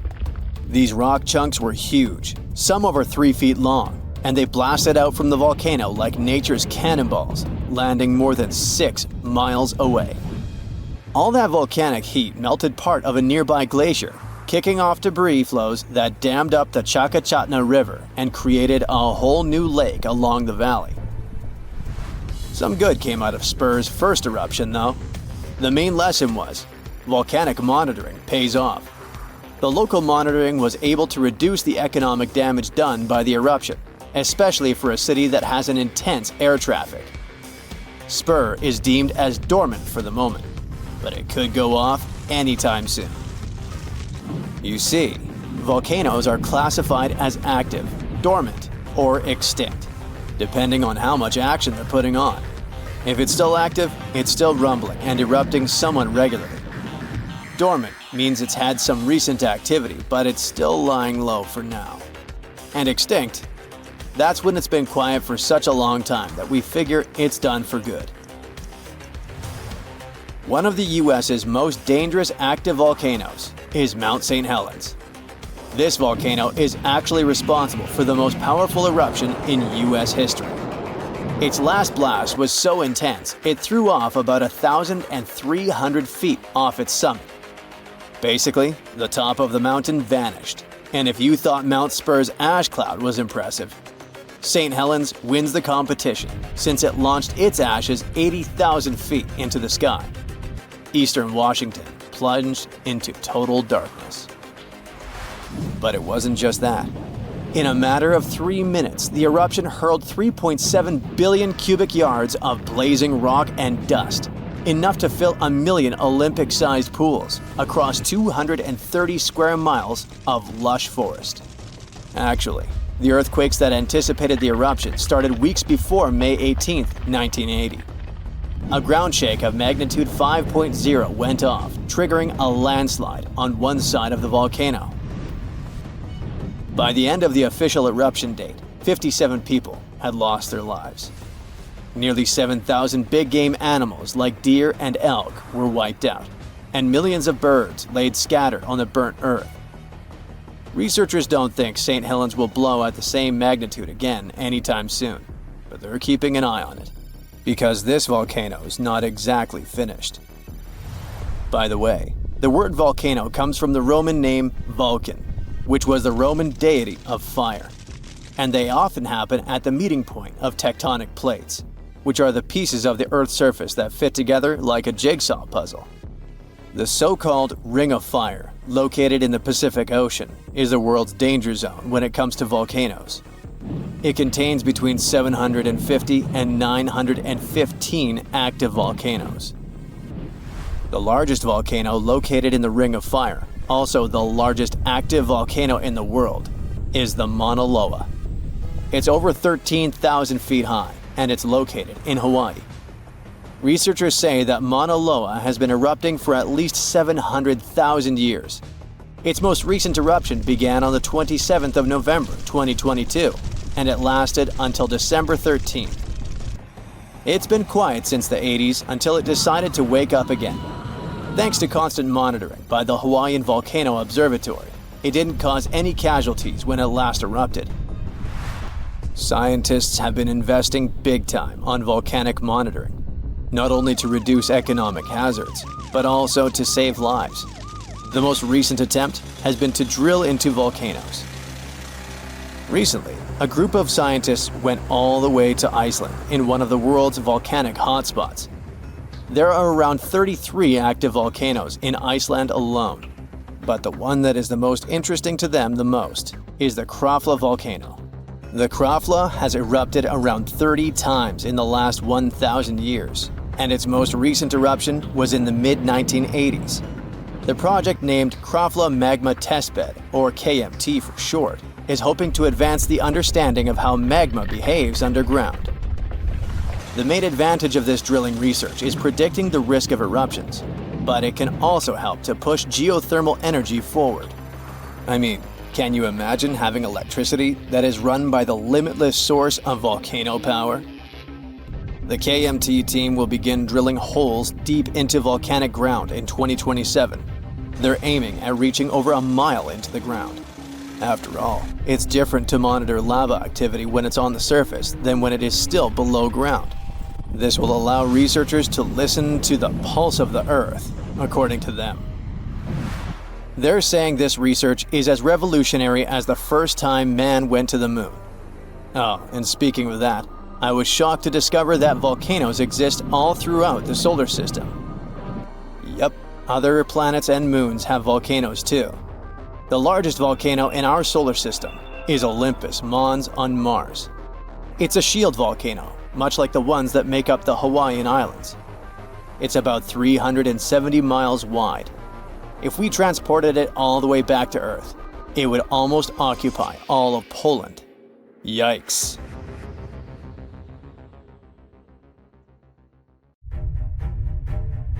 There is a powerful force hiding underground where tectonic plates meet, and one forces another under it. This happens in the Pacific and Indian Oceans. Strain builds over centuries. The tension is unbearable until the megathrust awakens. The Earth shakes with a magnitude that can exceed 9 points, more powerful than any other earthquake. When the seafloor suddenly gets pushed up fast, it sends a huge ripple across the water, and a tsunami of huge force is out. These waves are called teletsunamis, and they cross entire ocean basins, ready to take over coastlines thousands of miles away. The thrust fault stretches over 600 miles. The Earth is not just shaking, it feels like it's tearing apart. This is the power of a megathrust earthquake. Those caught in its path will have to fight for their lives. Japanese authorities recently had to issue their first ever megaquake advisory. It happened because of a strong tremor on the edge of the Nankai Trough ocean floor zone. In the end, most of the warnings were lifted, and there wasn't much damage from the 7.1 magnitude earthquake. Parts of southwestern Japan started to shake, and the superfast trains in Japan slowed down to stay safe, which made travel slower for everyone. But everyone is staying alert as they know about the risk of a megathrust earthquake that could happen within the next few decades in the Nankai Trough. The tectonic plate under the Philippine Sea is slowly sliding underneath the land where Japan is, moving just a few inches every year. The last big earthquakes from this area happened in 1944 and 1946, both with a magnitude of 8.1. These quakes have caused a lot of destruction in the country. The next megathrust earthquake in the region, if it does happen, could be between a magnitude 8 and 9. Scientists still can't agree on how likely this mega earthquake is to happen, but it could be up to 80% certainty. On the other side of the Pacific, scientists from the U.S. Geological Survey have studied a dangerous area along the U.S. West Coast. It's called the Cascadia Subduction Zone, and it stretches from northern California to northern Vancouver Island in Canada. Over the past 14,200 years, there have likely been at least 30 big earthquakes in this region. One major quake happens every 500 years on average. But for a long time now, Cascadia has been quiet, and it worries scientists. They think this might be because the area is locked, meaning the tectonic plates are stuck together and building up a lot of pressure. Eventually, the part of the seafloor could suddenly break and move by several feet. The shaking would be just 5 minutes, but it would create a powerful tsunami as the seafloor shifts that would last for 10 hours. If it happens, it's going to be the worst natural disaster in the country's history, according to experts.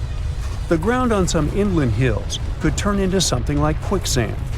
This would cause the hillsides to slide and crumble, taking down roads and bridges. Around 620,000 buildings could be badly damaged or even collapse, including about 100 hospitals and 2,000 schools. People in Washington state might have to take care of themselves without help for 2 weeks, finding food, water, and shelter on their own. Scientists are studying slow slip events, where the tectonic plates move very slowly over weeks or months, releasing some energy but not enough to stop a big one.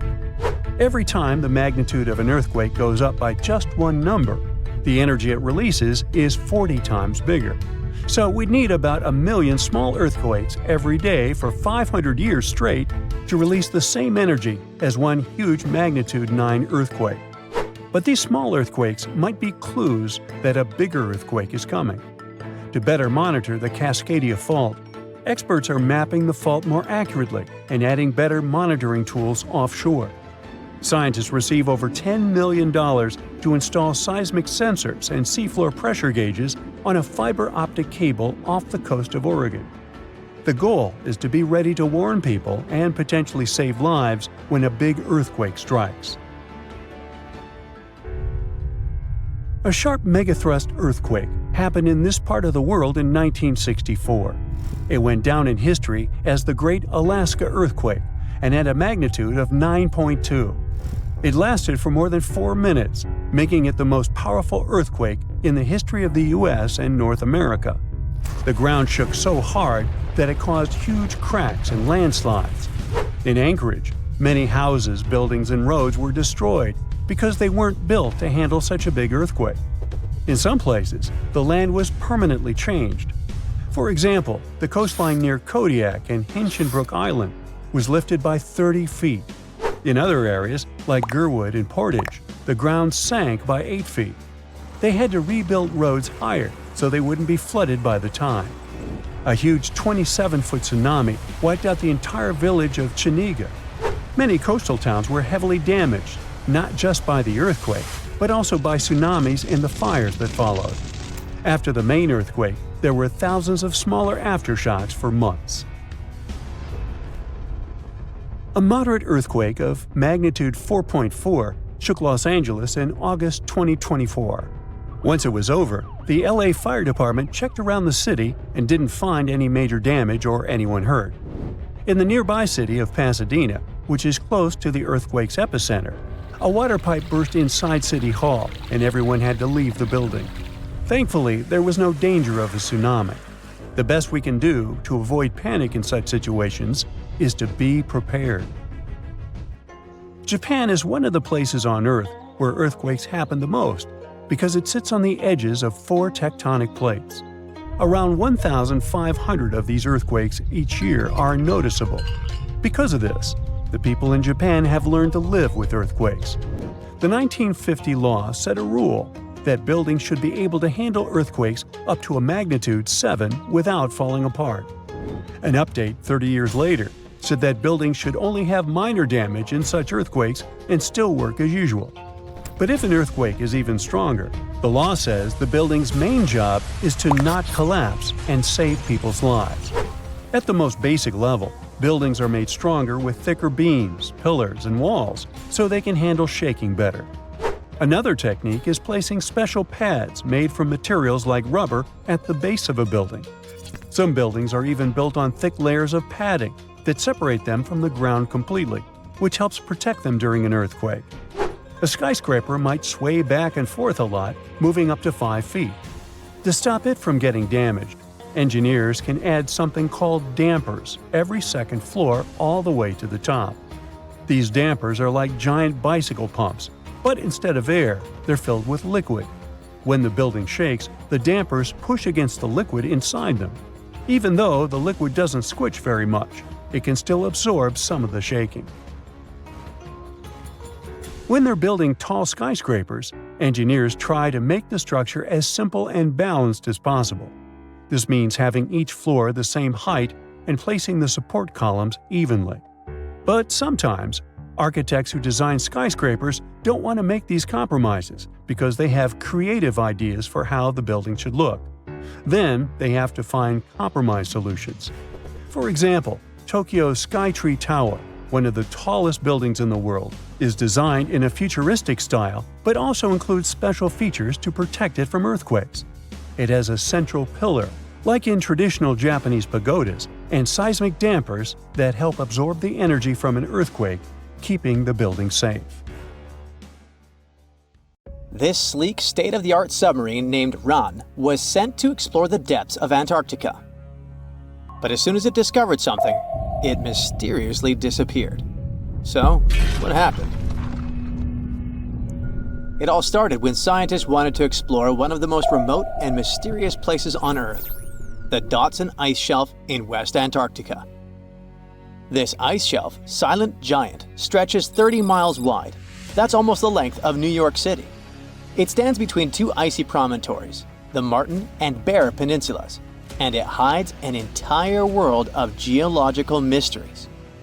If you think that Antarctica is nothing but a desert of super thick snow and ice, you're wrong. There are entire landscapes hidden deep down there. The underside of the Dotson Ice Shelf is a rugged, dynamic terrain shaped by the slow, relentless forces of nature. There are towering ice formations, deep troughs, and bizarre structures stretching for hundreds of feet. Scientists are super curious about it, but as you can imagine, this landscape isn't easy to explore at all.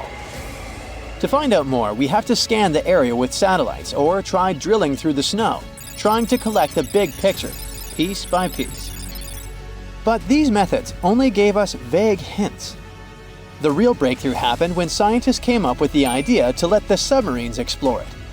Autonomous submersibles could swoop deep into the icy waters beneath the Dotson Ice Shelf and tell us what's up down there.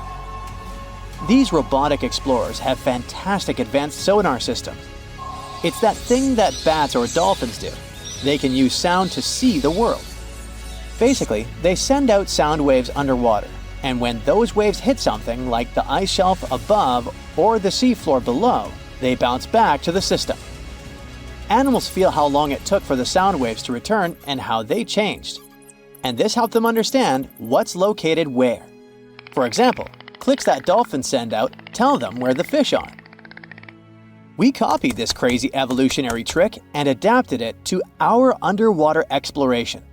Only our version is much cooler, with a higher level of precision, so we created detailed maps of the environment.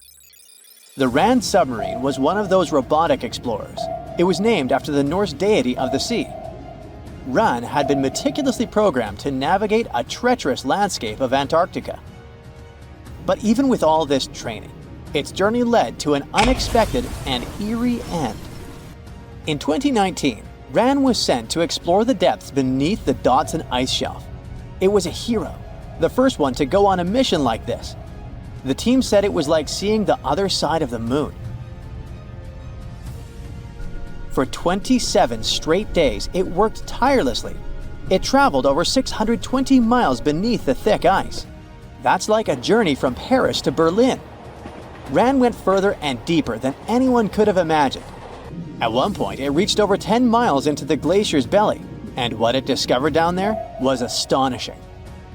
Scientists thought there would be some smooth, uniform ice surfaces, but Ran revealed an underside marked by huge cracks, ridges. There were formations that looked like sand dunes, frozen in time. And finally, it found some mysterious swirling and teardrop-shaped patterns. They all looked more like art than geology. This actually tells the story of ice shelves and the ocean around it.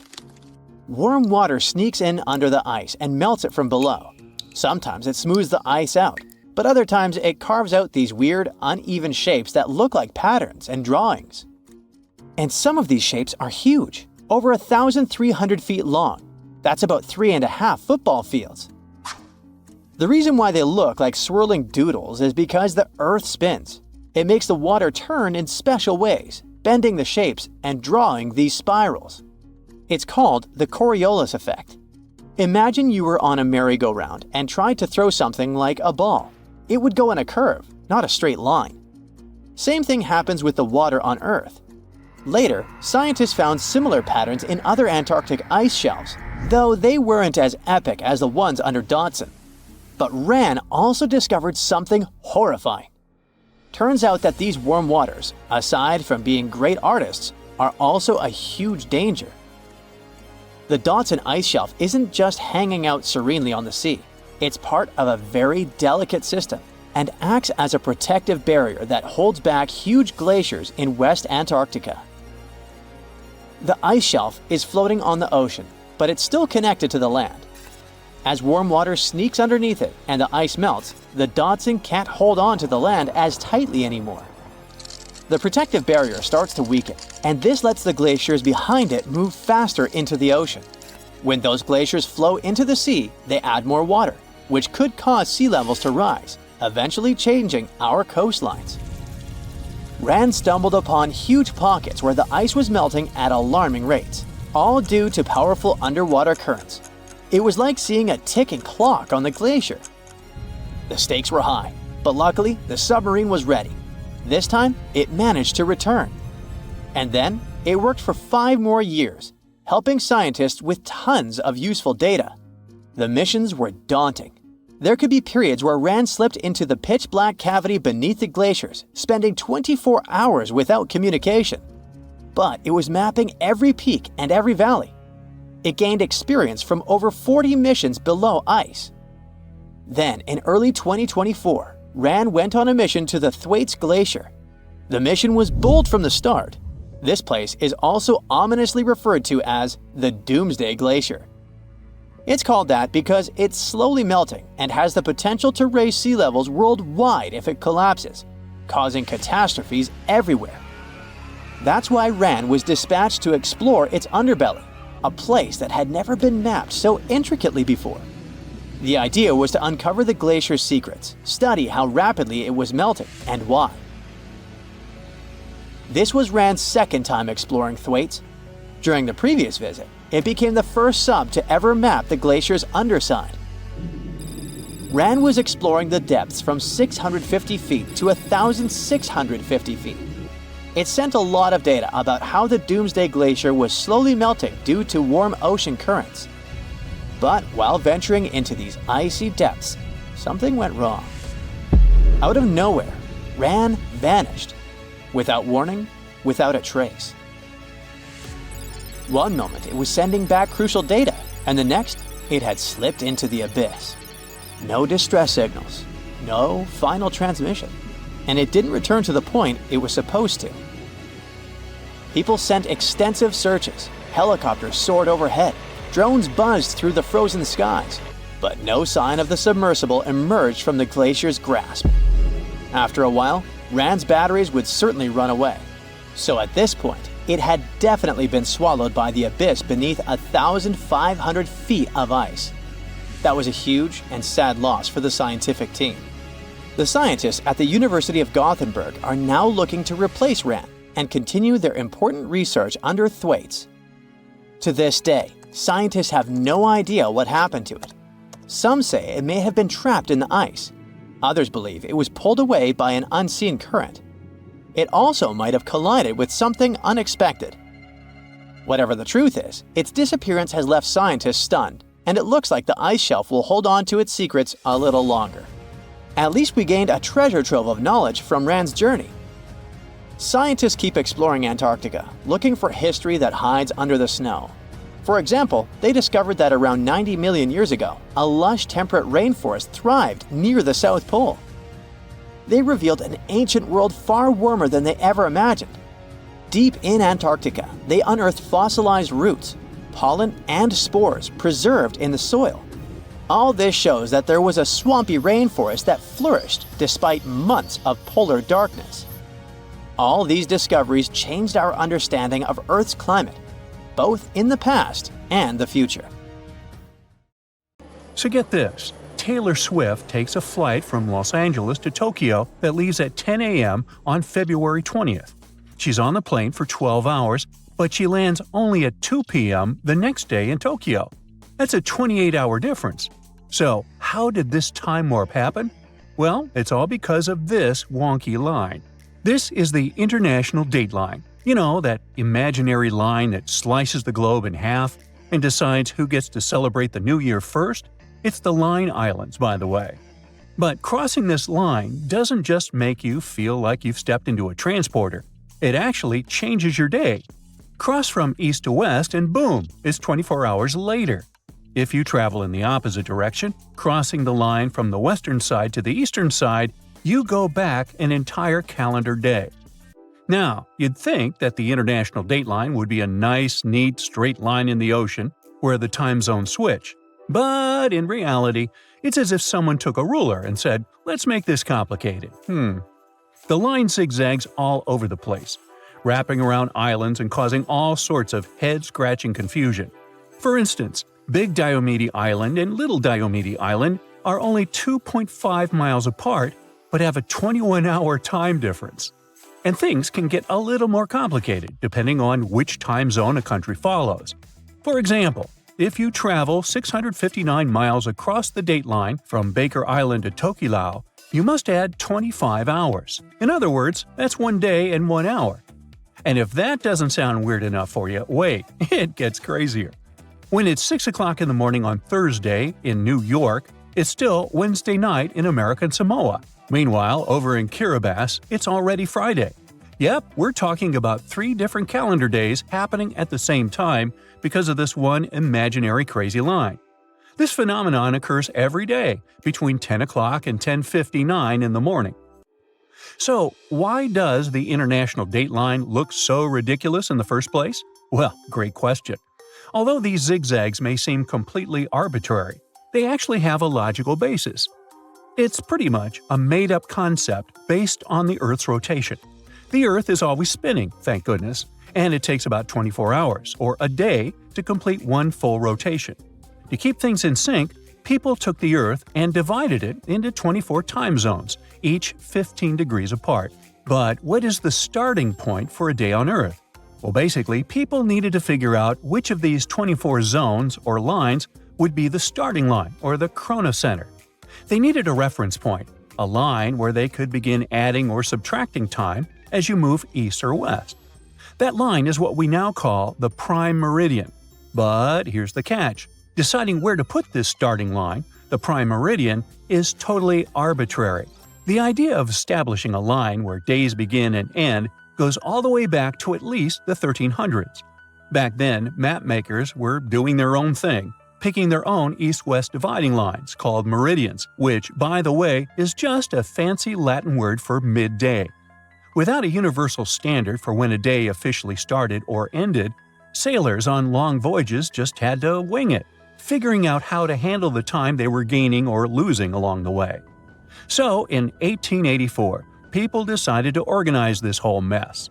25 nations gathered at the prestigious International Meridian Conference in the United States with one big goal: to decide on a line that would serve as the official prime meridian. Finally, like it or not, they were determined to create the international dateline that the whole world would accept and would follow from that point forward. The prime meridian was established in Greenwich, England, and the international dateline was placed on the opposite side, running through the 180th meridian. Well, sounds simple, right? But that's when the nightmare really began. The chosen international dateline didn't just wander through uninhabited areas. Oh no! It split some countries in half and created all sorts of chaos. I mean, if you divide the world with a completely straight vertical line, you end up with situations where half of a country is 1 day ahead and the other half is 1 day behind. Take Kiribati, for example. The country is primarily centered in the Gilbert Islands, which sits just west of the international dateline. However, in 1979, their territory got a little bigger with the Phoenix and Line Islands, which are way east of the dateline. Suddenly, Kiribati was straddling the international dateline. This created a bit of a headache for businesses. Folks on either side could only communicate by radio or phone for 4 weekdays a week. Now, to fix this quirky situation, Kiribati decided to skip Saturday, December 31st, 1994, right off the calendar. So Friday, December 30th, turned into Sunday, January 1st, 1995. And just like that, New Year's Day came a day early. Woohoo! After that, the dateline moved eastward to go around the entire country. So the same thing that happened to Kiribati happened to other countries as well. For example, when they got to the Aleutian Islands in Alaska, Yep, the line made another detour to include them. And when they got south of the equator, well, guess what? Another eastward bend to cover even more islands. And that's pretty much why the straight line started to get a bit ziggy-zaggy. This wonky line is designed to avoid land as much as possible, so there's less hassle when it comes to changing days. So, no, you can't stand between the international dateline, like having one foot in one day and the other in the next. But you can cross it by boat. In fact, some fancy trans-Pacific cruises even offer a time travel package for adventurous travelers who want to cross the line and jump into the future. Now, in the end, the international dateline looks this ridiculous because it was constructed based on a series of arbitrary decisions, historical quirks, and a whole lot of confusion. But it's not just because people organized it in the 19th century that there is no confusion regarding time zones today. Another thing that the prime meridian establishes is Coordinated Universal Time, the famous UTC. Now, UTC never changes for daylight savings time or anything else. However, in 1908, Canada decided to spice things up by creating Daylight Saving Time, or DST. Their idea was to set the clocks 1 hour ahead of Standard Time to make better use of sunlight in the spring and summer and fall evenings. The idea was so brilliant that most countries jumped on board, but not everyone. Just look at Nepal. They have never ever used the Daylight Savings Time, which means their clocks do not change throughout the entire year. As you probably know, countries with large territories often have more than one time zone. Just like the United States, which has 11 time zones. Australia has 9, while India is a special case. Look, India is a big country with an area that stretches around 1,800 miles from west to east. So it should have 3 time zones in total, but they only have one. This means that the sun rises almost 90 minutes earlier in Dong in the Far East than in Gujarmoti in the West. And why do they have only one time zone? Well, basically, because they can. Just remember that the international dateline and time zones are invisible, artificial, and now you know, totally arbitrary. So if a country wants to stick with just one time zone to simplify processes and business operations within its border, then hey, why not? On January 14, 2022, residents of Anchorage, Alaska, heard a series of loud bangs. They didn't stop for a half an hour. As they found later, the source of the bangs was almost 6,000 miles away in the Tongan archipelago in the southern Pacific Ocean.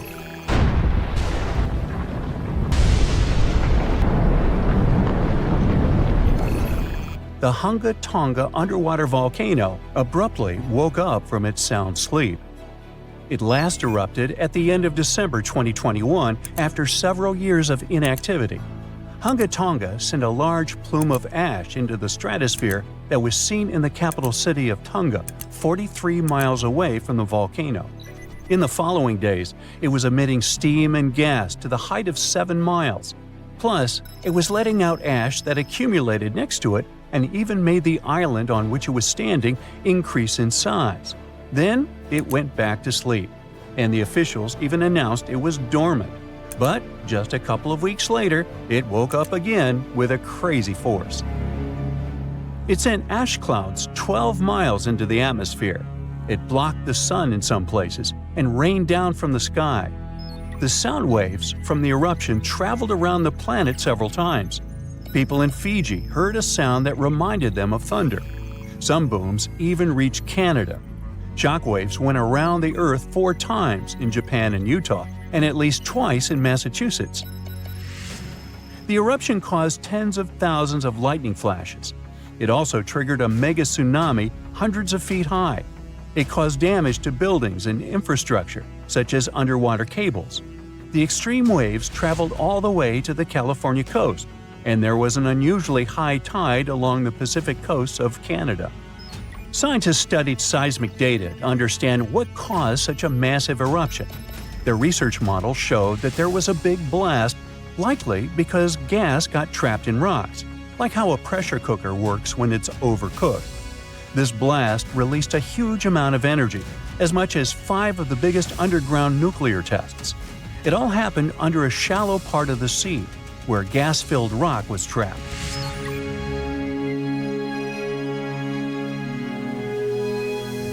Now, normally when a volcano erupts, the fumes cause a temporary cooling effect on the Earth's surface. But Hunga Tonga's eruption was different. It didn't produce many fumes, but released a massive amount of water vapor, equal to 60,000 Olympic swimming pools. The intense heat of the eruption turned vast amounts of seawater into steam, which then blasted high into the atmosphere. All that water vapor ended up in the stratosphere, a layer of the atmosphere that's too dry to form clouds or rain. Scientists don't have any observations of volcanic eruptions like Hunga Tonga to predict its long-term effects on our weather patterns. This is because the only way to measure stratospheric water vapor is with special satellites, which have only been around since 1979, and there hasn't been an eruption similar to Hunga Tonga in that time. In fact, the Tonga eruption is the most well-recorded blast of its kind in recent history. Scientists had lots of tools to study it, like satellites that took pictures from space and sensors that listened to the vibrations and movements in the Earth. There was a similar eruption in 1991 at a volcano in the Philippines, but back then, they didn't have as many advanced tools as they do now to study it closely. Experts from different countries looked at satellite data right after the Hunga Tonga eruption. They wanted to find out how long water vapor would stay in the stratosphere, where it would go, and of course, what this would mean for the planet and for all of us.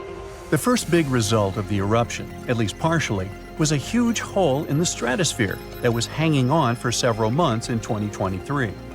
By the time it appeared, the water vapor had reached the polar stratosphere over Antarctica. But Hunga Tonga ended up with just a minimal effect on global average temperatures, at least for now. Let's just hope it won't repeat the story of Mount Tambora volcano in present-day Indonesia.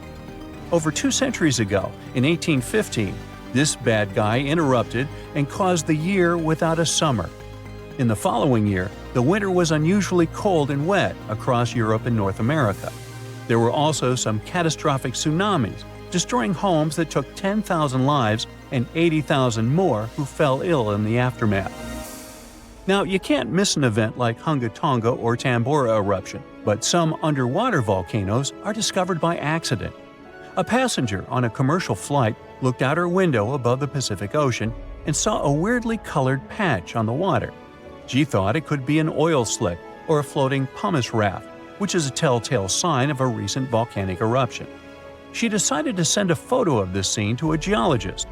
And that's how scientists found one of the largest volcanoes in the world, Havre. It's hiding about 3,000 feet below the surface. In 2012, Havre had a massive eruption that lasted about 90 days. Hot lava poured out of 14 different vents around the volcano's semicircle-shaped opening. Havre is just one of many volcanic systems covered by thousands of feet of water.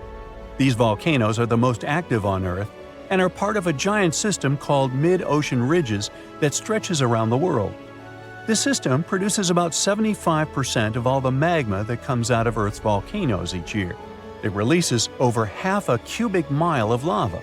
When the magma cools down, it forms the edges of new ocean plates, which are like giant puzzle pieces that make up the Earth's crust.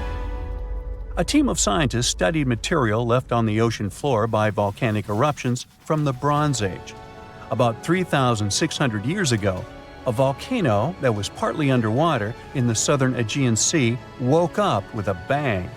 This eruption destroyed the island of Santorini and sent massive amounts of ash, rocks, and gases into the air.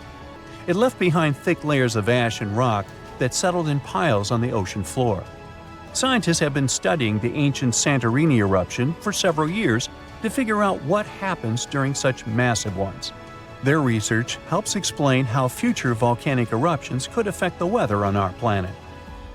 The study also helps scientists understand the strength of the eruptions, how high the eruption columns might go, and the sizes of the waves that form when all that ash and rock settles into terraces on the ocean floor.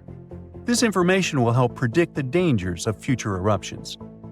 Now, when a volcano erupts, the last place you want to be is inside it. But scientists did it for you. Well, kinda. They produced a smart new imaging technique that uses the best ideas from medical imaging and optical telescopes. Matrix imaging, that's what it's called, makes it easier to understand what's happening underground. even when there aren't many sensors available. These sensors, called geophones, detect and record the movement of seismic waves, which are vibrations that travel through the Earth. By studying these waves, scientists can learn about the distinct types of rocks and how they are arranged beneath the surface. The researchers test their method on a volcano in Guadalupe in the Caribbean Sea. There aren't so many geophones on this site, but the scientists combined the data from multiple geophones thanks to this new tech. They used a special trick called the memory effect to reverse the distortions that happen when seismic waves bounce off different underground materials and figure out what the original signals look like. The researchers could clearly see the structure inside the volcano down to a depth of about 6 miles, with incredibly detailed images in a resolution of over 300 feet. They found out that there are many layers of magma stored underground. These layers are connected to other deep parts of the Earth. Knowing about these layers and how they work could help scientists make better guesses about when a volcano might erupt. If they can do that, they might be able to warn people earlier and keep them safe from dangerous eruptions. You'd be surprised to find out the life-changing discoveries a person can make just by browsing Google Maps. Like this guy, who found a suspicious crater and might have made a major scientific discovery. In 2024, Canadian Joël Lupoint was planning a casual camping trip in his homeland. He opened Google Earth and zoomed in Quebec's Côte Nord region. That's when he saw it, this unusual rounded structure. The measurement was impressive, 9.3 miles from one point to another, and there seemed to be a lake next to it. He was quick to print the screen and sent the image to a French geophysicist to see if he knew anything about it. Most times these images turn out to be nothing, or simply Google Earth watermarks. But he was surprised when he opened his email and saw the scientist's reply. The geophysicist said that, judging by the looks of the topography, Lupoint could have discovered a meteor impact area. Now, impact areas are really hard to identify. Since they've been around for millions of years, most of their shapes have been heavily changed by erosion. Scientists call these areas impact structures. They're usually circular or crater-like and are made up of deformed bedrock. It happens when a meteor falls into the surface of the Earth. Here's the thing. Since the crater has huge walls around it, these areas are usually mistaken for mountain ranges. That's what left the Canadian explorer confused. But the French geophysicist that analyzed the case gave him hope. That weird formation in Quebec had been classified as a type of volcanic formation. After Lupoint brought this subject back to the agenda, scientists had to dig a little deeper to find the truth. Until this recent discovery, scientists thought the area looked like that due to some volcanic formation. This is actually normal, since other things such as volcanism and sinkholes can be mistaken for impact craters. To verify, they asked for some samples of the site. This is a more reliable way to fact-check whether a meteor landed there or not. When the meteor hits the Earth, it brings different types of minerals from outer space. That's the wonderful thing about impact craters. They reveal a link between Earth and the outside universe. By now, scientists have cataloged most of the minerals that are native to our planet. When they're searching for an impact structure, they usually look for things such as tinnite and chemisite, which can only be found in meteors. The biggest known impact crater in the world is the Vredefort crater, located in South Africa. This big thing was formed some 4 billion years ago. The asteroid that made it is estimated to have been one of the largest ever to strike planet Earth. When the researchers got the results of the site back in Canada, they did confirm that it contained zircon, a mineral that tends to show areas of impact. There's no way to guarantee that Lupoint really found an impact crater, but scientists are organizing a research mission over to the area just to make sure. If it turns out that it really is an impact crater, that's pretty huge news, since the last discovery was made in 2013. Another one of these mesmerizing discoveries came from a 15-year-old boy. William Goddery was also a Canadian, and for some reason loved looking for long-lost Mayan cities. Different from the previous story, William had an intention and a research methodology. He had studied many books on Mayan civilizations. He believed that Mayans built their cities in relation to the stars in the sky. So he opened a book and mapped all the cities that have already been unearthed. And that's when he noticed something important.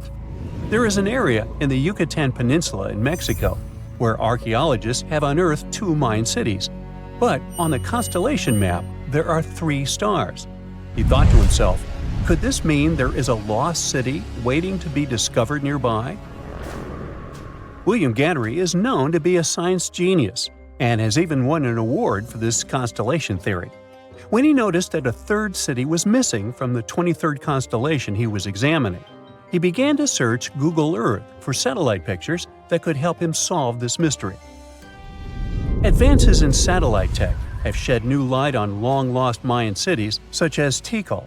Located in the heart of the Guatemalan jungle, Tikal is believed to have been the capital of the ancient Mayan Empire. He had hopes, so he reached out to a friend inside the Canadian Space Agency to verify what he had found. Since he had already won awards for his research, he had friends in high places, and that's when things got interesting. According to the images, there was a large square area on the border of Mexico and Belize that looked like the remains of a city. William took the images to a remote sensing expert. They studied the images thoroughly and concluded that the area could be housing 30 buildings and even a large pyramid. William named the new city he discovered as Mouth of Fire. However, his story was very much contested inside the archaeological community, and many Mayan experts worked to debunk William's findings. Experts say that constellation theories are too unscientific. Renowned anthropologists and astronomers said William's methodology was an act of creative imagination. Still, a 15-year-old teen almost found a long-lost Mayan city, which is pretty exciting if you ask me. What about these tiny dots that appeared on images of Google Earth? These strange spotted circles were found in the middle of the Algerian desert. A YouTuber browsing on Google Earth found these circles and discovered that people had been debating over their origin for years. He thought they were a glitch from satellite images. There are dozens of them, stretching for miles and miles in a straight line. They're far away from any town, road, or human activity, making it hard to understand if it was man-made or just a natural phenomenon. To settle this mystery, he interviewed the people who took Google Earth's pictures. He found out they were 100% true. The circles were there in real life. They appear in multiple pictures from multiple years. Now, at first, he guessed they were the result of oil activity. Algeria is a rich area for natural resources, so this made sense. To find out if the area is worth extracting, companies usually undertake seismic surveys. They're a way of analyzing the Earth's surface by sending shock waves into the ground. Depending on how these waves bounce back, you'll know what is located underground. There was another possibility. The Sahara is a very dry area of the planet. The average high temperatures in summer are over 104 degrees Fahrenheit. To survive there, people need to find ways of accessing water. So his second guess was that the circles were kind of ruin or leftover from ancient water wells. But when he talked to an expert, he found out they weren't ancient water wells. You can see some of these traditional constructions in other cities on Google Earth, and they look really different from the mysterious circles. He decided to travel over to Algeria to find out the truth. He drove 99 miles into the heart of the desert, and when he gets there, he sees it, a huge crater dug on the sand, surrounded by 12 smaller holes. It kind of looked like the ancestor of a modern clock. There, he found something he couldn't spot on Google Earth: thin metal wires.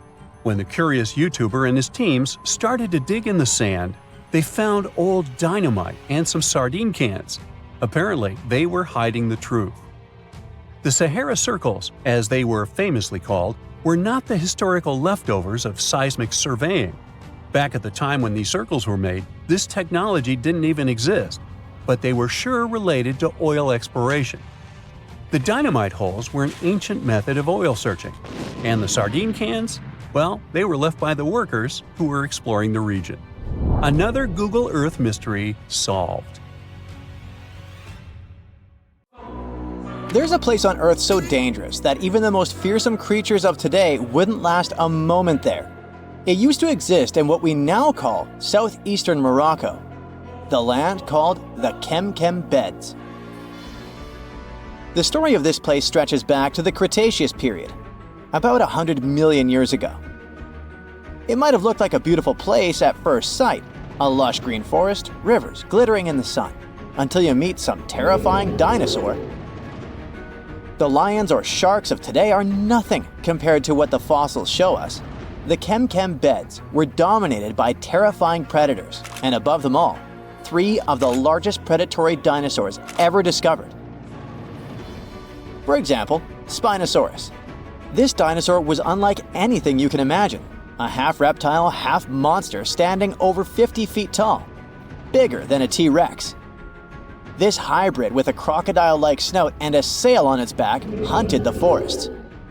But this dino could dive into the rivers, so not even waters were safe from it. It could catch huge fish, as if plucking them from the shallows. There was also Carcharodontosaurus, a carnivore with the name that literally means shark-toothed lizard. Its razor-sharp teeth could slice through flesh with terrifying ease. This monster stood almost as tall as a house and was faster, stronger, and more aggressive than nearly anything that had ever walked the earth. There was also Deltadromedas, a raptor-like dinosaur built for speed. It was a quick-moving ninja that stalked its prey with horrifying precision. Oh, and the skies were a fun place too, with all these pterosaur creatures flying around. These guys are often mistaken for flying dinosaurs, but they were actually a different kind, more like close cousins of dinosaurs. These majestic reptiles soared above the Chem Chem beds and had wingspans that could stretch up to 30 feet. The fingers were feathery, with a 4th finger kinda like bats. They could glide through the air so easily thanks to their super light skeleton. But it wasn't just the dinosaurs that made the Chem Chem beds so horrifying. The waters also hid their own dark secrets. They were home to giant, terrifying fish and crocodile-like creatures. Their jaws were strong enough to crush bone, and they were lurking beneath the surface, waiting for anything unlucky enough to stumble into their path. One of the river creatures was Sarcosuchus, also called the super croc. Being about 40 feet long, it could easily swallow an adult human. Or better yet, it could take on a full-grown dinosaur and win. Its jaws snapped with unimaginable force, and no creature, not even Spinosaurus, was safe from it. Coelacanths could also hang out in the rivers. It was a monstrous predator that could easily swallow a huge fish whole. They had these creepy, icky fins that moved in a way similar to how human arms and legs move. And they could also kind of raise their heads like humans because of a special joint in their skull. Ew. Fun fact, we thought these monsters had gone extinct 60 million years ago, together with dinosaurs. But recently, we rediscovered them living and thriving in the Indian Ocean. Turns out they were just hiding in the deep waters. They probably didn't even notice the dinosaur asteroid or humans at all. Yay? Don't worry, over millions of years, they became basically harmless. They got 4 to 5 times smaller, even though they still weigh about 200 pounds. Just imagine what they were like back in the day. Chem Chem waters were also home to giant lungfish and other creepy aquatic creatures. So you couldn't even drink or take a swim safely without getting bitten by something. Whew, what a place. Even turtles there were the size of cars. Imagine trying to survive in a world where creatures like this are literally everywhere. And I mean everywhere. This place was unique not because huge beasts lived there, but because of the sheer number of predators. You might think, it shouldn't be that easy for all these predators to hang out in one place, right? And you're right. Seems like prey was scarce there. That's even more chilling. All the predators just wandered around, hunting whatever meager life remained. And if there's none, then fighting each other. For years, scientists have wondered why it was the case. Maybe that's just how life was back then. And all corners of Earth were crazy like that. Or is there something special about this place? Some even say that maybe it's just because we only found predators' fossils. Well, normal, friendly animals have disappeared, and that the fossil record might be skewed. But who knows? And the environment itself was just as fascinating as the beasts who lived there, just a bit more friendly. It's hard to imagine, but back in the day, this desert was a green paradise, humid and full of rivers. The heat of the sun scorched the land. The climate was hot, so hot that even the poles were warm. The weather there was extreme. Dry seasons followed by intense storms, which shaped the land and life. The giant rivers carved their way through this landscape. They stretched from the Sahara, emptying into the ancient Tethys Ocean to the north. If you were there, you'd see vast, interconnected basins, and beyond them, the central Atlantic Ocean. The floodplain stretched out beneath a sweltering sky. The rivers were just as wild as local animals, flowing lazily one day, but raging like furious beasts the next. At first, these rivers were powerful, carving deep channels through the land and creating wide sandbanks. But over time, they slowed down, and the landscape changed into shallow ponds and salt-covered flats. As water gradually faded away, it left behind a patchwork of wetlands and slow-moving waters. Right now, the Chem Chem beds is a vast, rugged desert where time has stood still for millions of years. If you visited it, you'd see a giant escarpment, its rocky face winding along the border of Morocco and Algeria, bathed in the sun's harsh light. Beneath your feet would lie layers of fossilized history. That's one of the reasons why scientists were long fascinated with this place. It must be one of the most comprehensive collections of fossils ever discovered in northern Africa. There are fossils from other parts of Africa, of course, like Egypt's Bahariya Formation. But they don't tell us much about life during this time, not like Chem Chem. That's all because those rivers we mentioned in hotter and drier places, they've eroded or still remain buried under the sand. The first discoveries from Chem Chem began in the late 1940s.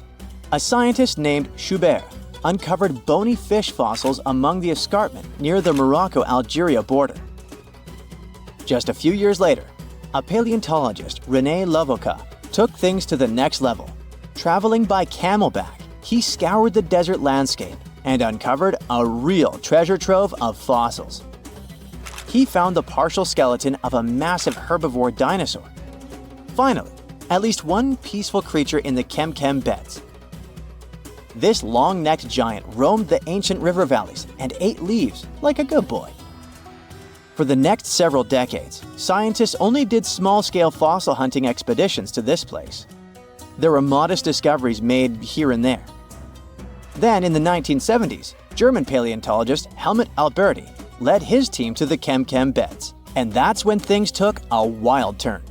They uncovered fossils of prehistoric fish, crocodiles, dinosaurs, and pieces of the infamous Spinosaurus.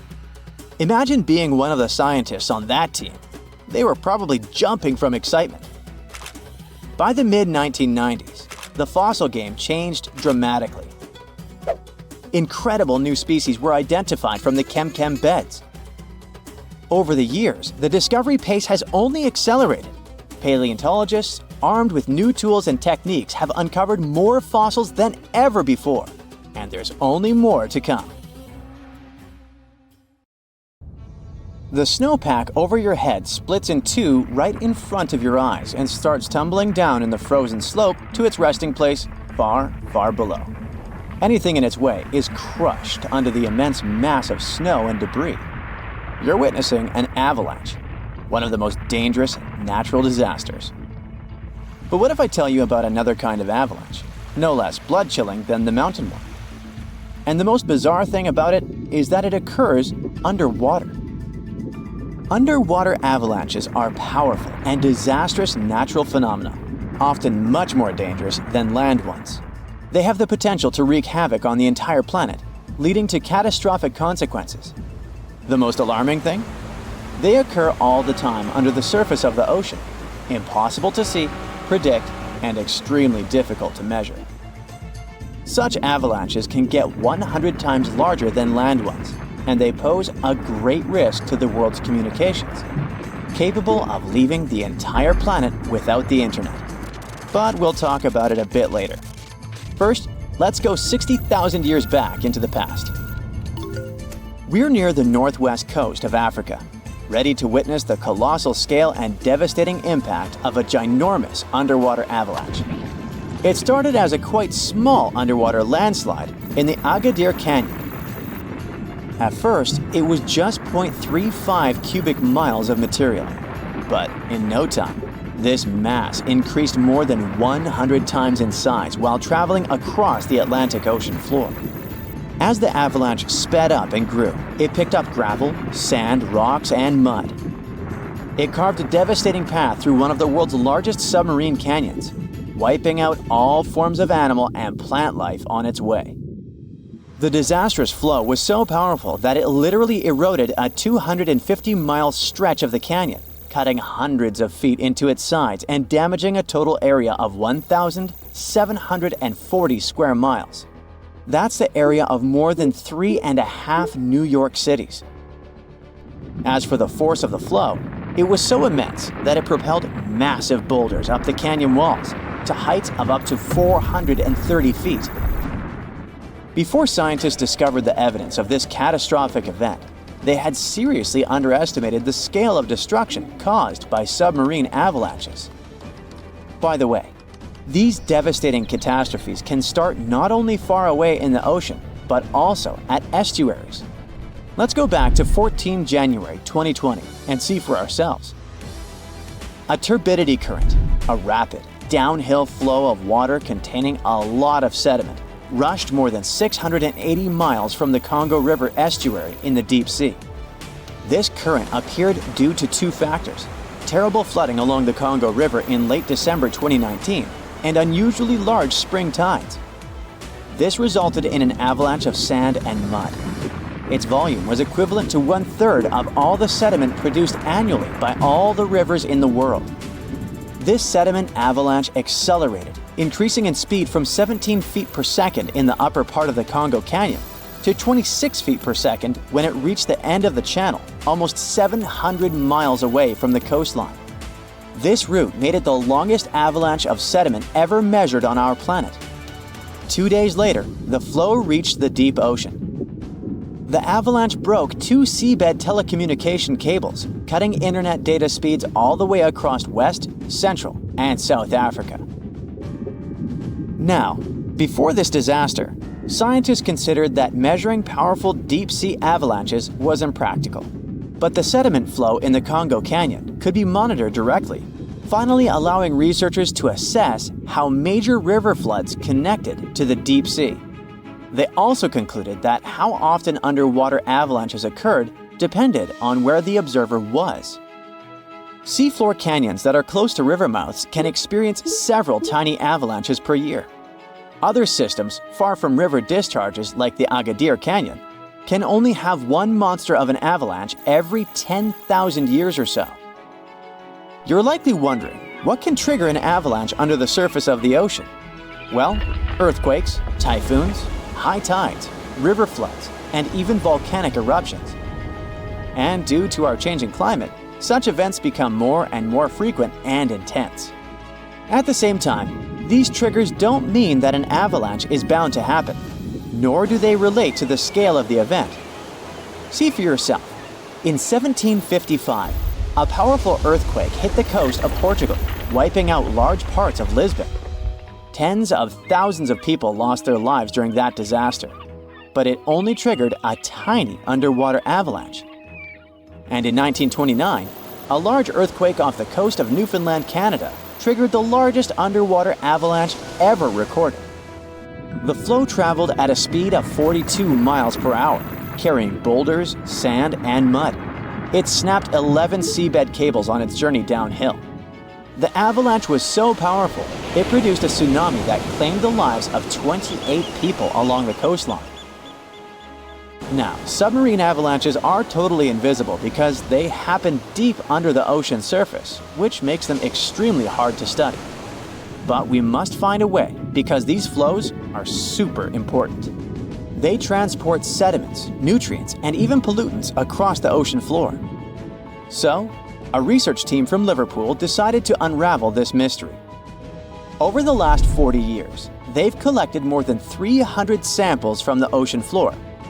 Combined with seismic and bathymetric data, which is a fancy word for ocean mapping, they managed to reconstruct a massive submarine avalanche. It was the first time an underwater avalanche of this size was mapped out.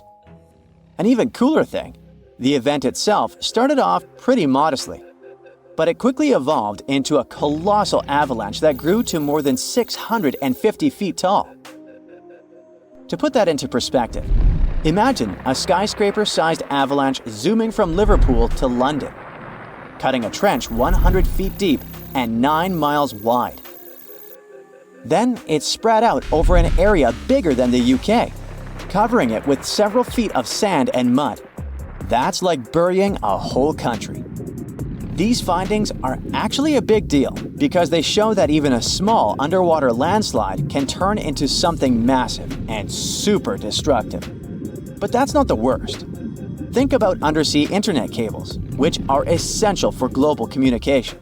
There are more than 550 active seafloor cables around the world.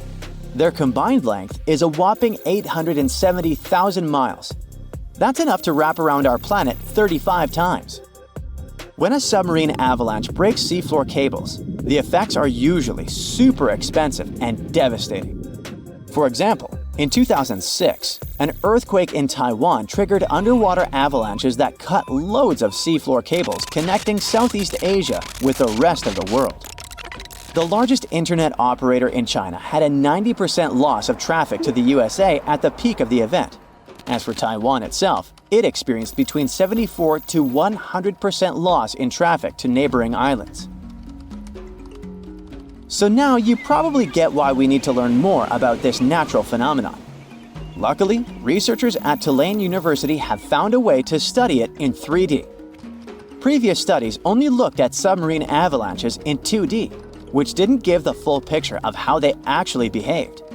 The new research focused on how underwater flows interacted with mini basins, natural features on the ocean floor that look like shallow bowls. Despite being called mini, these bowls can be huge, up to 4 square miles. When turbidity currents flow into these mini basins, they don't just stop. No, they hit the far side and curl back around like water eddies in a stream. These swirling flows move the sediment around before it settles on the ocean floor. The size of the mini basin and the speed of the flow can change how the current behaves. If the basin is big and the current is slow, it starts to fill up with sediment. But if you crank up the flow speed or shrink the basin, the current starts to overflow, spilling over the basin. To study all this, the researchers created a mini version of a mini basin in a pool and used different speeds of flow to simulate turbidity currents. They even made their own sediment mixtures to see how different sizes of particles would behave. In the end, they managed to mimic real-life ocean conditions, but on a smaller, manageable scale. Pretty cool, huh? Imagine standing in the middle of Europe 40,000 years ago. The landscape is rough, cold, and unforgiving. Fast food is scarce, and there's no internet.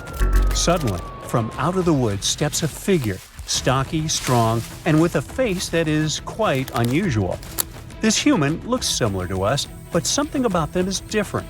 Their brow is heavy, their nose is broad, and their body seems to be built to fight nature itself. Well, congrats! You've just met a Neanderthal.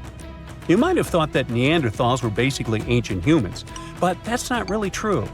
We come from the same genus called Homo, but we, all modern humans, belong to one same species called Homo sapiens. However, there used to be lots of human species before, and Homo neanderthalensis was just one of them. And they actually were kind of cooler than us. So what in the world has happened to them? Neanderthals lived for a long time, for about 360,000 years, across Europe and parts of Asia. 40,000 years ago, the place we now call southern Italy was sitting on top of a huge disaster. a massive supervolcano called Conflagration. This big boy is huge, about 9 miles wide. That's about 10 to 20 minutes in a car to get across it all. But there were no cars then, remember? At the time, it was quiet for a while, but one day, suddenly, it blew in what became one of the biggest volcanic eruptions Europe had seen in 200,000 years.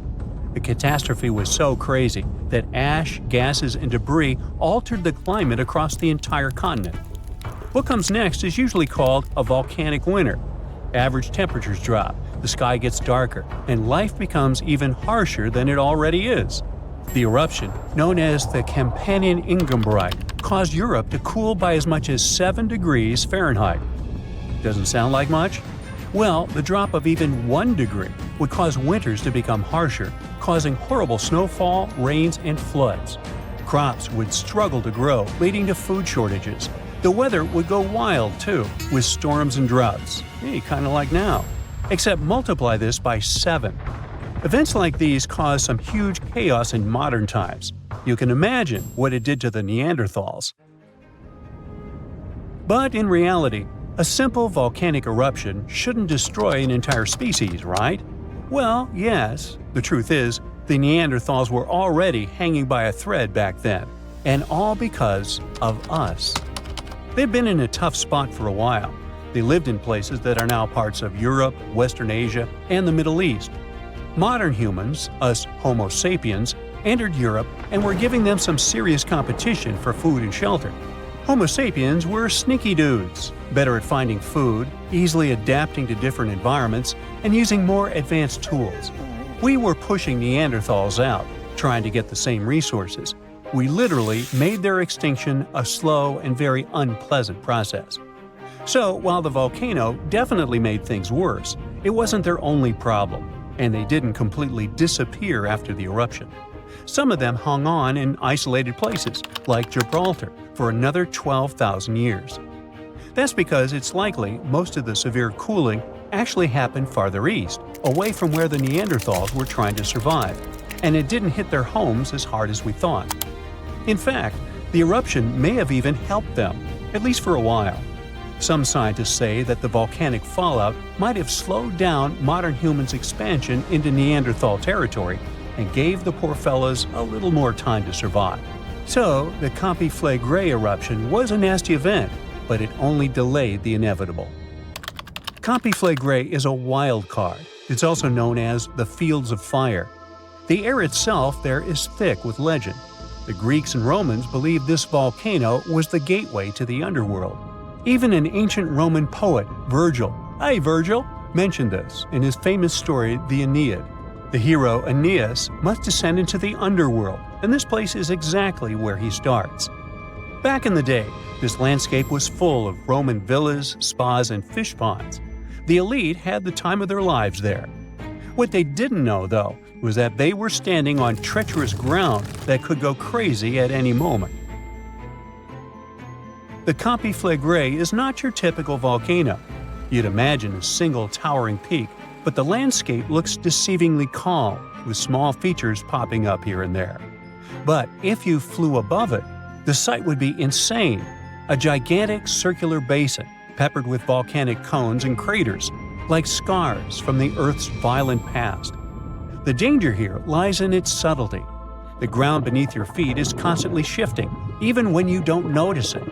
Every so often, the land rises, only to sink again, sometimes by several feet, as magma or gas moves beneath the surface. It's incredibly creepy. The risk is almost invisible. The Conflagration is a massive depression formed by 2 colossal volcanic eruptions. One of them was the one that cooked Neanderthals, and another happened 15,000 years ago. The most famous eruption, though, happened in the 16th century, and it was horrifying. The year was 1538. For years, the people of Paswali had noticed something unsettling. Land that once sat below the waves was slowly rising. What was once the sea had become new ground. Rumblings from deep within the earth were terrifying, but had become a normal part of life. Earthquakes started in the early 1530s, small at first, but in just 8 years, they became the norm. Until one day, on September 28th, horrifying tremors shook the ground. By the next evening, as the sun dipped below the horizon, a massive crack ripped open the earth near the ancient Roman town of Tripurgoli. From this gash spewed fire, smoke, and a rain of volcanic ash miles away. It was thick and muddy, likely mixed with underground water. The ground trembled as hot pumice rock was thrown high into the air. And then a new mountain began to rise from the land. This was the birth of what we now call Monte Nuovo. Eventually, things seemed to calm down, as if the earth was catching its breath. For days, things seemed quiet. Locals relaxed a bit. They began to approach the new mysterious volcano, a crater with something that resembled boiling within it. People visited it like a new attraction. But then, just days later, the disaster struck again. At night, without warning, a new mountain went wild. A blast from the southern flank hurled scoria, chunks of jagged volcanic rock, into the air. This one was fatal for 24 people. The debris found afterwards was huge and coarse. For centuries after, the only signs of life from the Monte Nuovo were small fumaroles, jets of gas seeping from the earth. But then, even those faded away. Now it's just a lush green cone, a pretty sleeping giant. But the ground near Naples, Italy, is still alive. The Campiflegrei sits quietly for now, but it might not be for long. It's showing signs it might be waking up again. This supervolcano looks like a hellish landscape, with its boiling mud pits, geysers, and steam vents. Romans and medieval Christians once believed it was a gateway to the underworld, and who can blame them? What's spooky is that recently scientists detected unusual activity under the surface. In 2012, Italian authorities raised the alert level on the volcano from green to yellow, meaning that it needs close monitoring. There are certain changes that usually happen before an eruption. The magma below starts releasing gases, which could weaken the rock above, eventually triggering a disaster. Unfortunately, no one can predict exactly when or if it will erupt. But if it does, the consequences could range from a minor inconvenience for locals to a global catastrophe. Its last tiny eruption happened in the 16th century, and it wasn't too bad. But if history repeats itself, like it was with Neanderthals, we're all cooked. An eruption like that could lead to global cooling, crop failures, and widespread famine. Right now, a group of scientists is trying to get a clearer picture of what's happening beneath the surface. The Campiflegrei Deep Drilling Project is working to drill a 10,000-foot borehole, hoping to check out the magma chamber up close. But at least for now, the supervolcano remains quiet, and let's hope it stays that way. Phew, you could finally send that last report for the day and breathe out. The weekend is around the corner. But just when you're about to hit send, you're alarmed by the low rumbling under your desk. Is it the light rail passing by? Unfortunately, that's not the case. It's a volcano speaking. What, here? In Arizona? That's right, the ground keeps shifting under Arizona, reminding us that Earth is alive. No panic though. Let's arm ourselves with some context. 20 American states have extinct, active, and dormant, currently sleeping, volcanoes. Among such states, you can find California, New Mexico, Nevada, Utah, and Colorado. On the bright side, Arizona's volcanoes are dormant at the moment, but it doesn't mean they won't go off in the near or not so near future. Now, how about traveling to Arizona to check the traces of its active volcanic past? They dot the desert landscapes of this state like spots dot a Dalmatian. There are entire volcanic fields southwest of Phoenix, east of Douglas, near Flagstaff, north of Kingman, and near the Mexico border. The most worrying thing about these fields is that even though they're not active at the moment, eruptions in this region might happen every 1,000 years or so. Well, the time seems to be up. The last powerful and destructive volcanic eruption occurred around 1,000 years ago at the Sunset Crater. Oh, this place is worth paying more attention to. And we will, but a bit later. First, we have to talk about hotspots. No, not that place where you can surf the web. In our volcanic context, a hotspot is a place where insane amounts of heat melt the overlying crust, Earth's thin outer layer, and form volcanoes. This heat rises from the mantle, which is located between our planet's dense, superheated core and the crust. Want to see an example of this type of volcanism? Welcome to the Hawaiian Islands. The Big Island has its active volcanoes because, at the moment, it's situated on top of the Hawaiian hotspot. The older Hawaiian Islands were once there too, but later they drifted off towards the northwest. It happened because that's where the oceanic crust on top of which they sat, namely the Pacific Plate, moved. Now, look at the world's ocean basins. Yes, they're literally dotted with islands that sit on top of hotspots, like Hawaii, Iceland, Samoa, the Galapagos. Those are probably the most famous examples. But don't think that continents can't host hotspots. They can, but those are far less common. One of the most famous continental hotspots is, I bet you know it. Yep, the one beneath the Yellowstone caldera. By the way, the caldera is a vast volcanic crater, especially one formed as a result of a massive eruption that led to the collapse of the mouth of a volcano. The Yellowstone hotspot is basically the creator of Old Faithful and the rest of the hot springs and mud pots for which the national park is famous. Speaking of Old Faithful, let's make a small detour and pay more attention to this wonder of nature. It's one of the most well-known geysers in the world. People have been coming from all over the globe to see it for more than a century. The cool thing about this geyser is that the likes of it can only form under very specific conditions. That's why they're pretty rare. Magma under the surface superheats pockets of underground water. The pressure there keeps growing until it eventually pushes the water upward with immense strength. A certain volcanic rock with a high silica content lines the tunnel through which this water escapes. Basically, it creates a unique pipe that can withstand unbelievable pressure and heat created by the water erupting above the ground. Old Faithful was the very first named geyser in Yellowstone. If you come to visit it expecting the thing to erupt every hour on the hour, you're gonna be disappointed. On average, Old Faithful erupts every 91 minutes or so, which isn't that bad either. Plus, you can download a special app which will provide you with the approximate time of the next eruption. But be very careful while visiting and stay away from the site. The water erupting from the powerful geyser reaches 204 degrees Fahrenheit. The steam is even more scorching, up to 350 degrees Fahrenheit. It's hot enough to bake a cake. But let's get back to our volcanic hotspots. Scientists still don't clearly understand why there aren't many hotspot volcanoes on continental crust. One reason might be that the continental crust is much thicker than the oceanic crust, which is about 4 times as thick on average.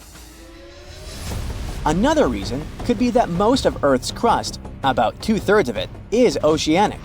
This means that there's less continental crust for hotspots to form under. Now, I bet those of you living in Arizona will appreciate the following info.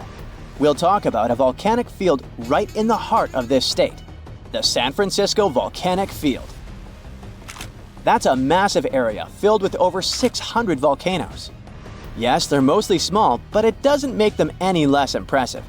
They're scattered across 1,800 square miles in northern Arizona, a giant territory.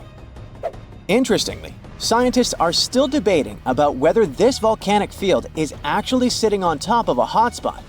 But one thing they agree upon, the volcanoes in this area get younger as you move east. And this pattern matches up with the North American plate moving west over what could be a stationary hotspot beneath the surface of our planet. Cool, huh? The volcanic hullabaloo in that area started around 6 million years ago.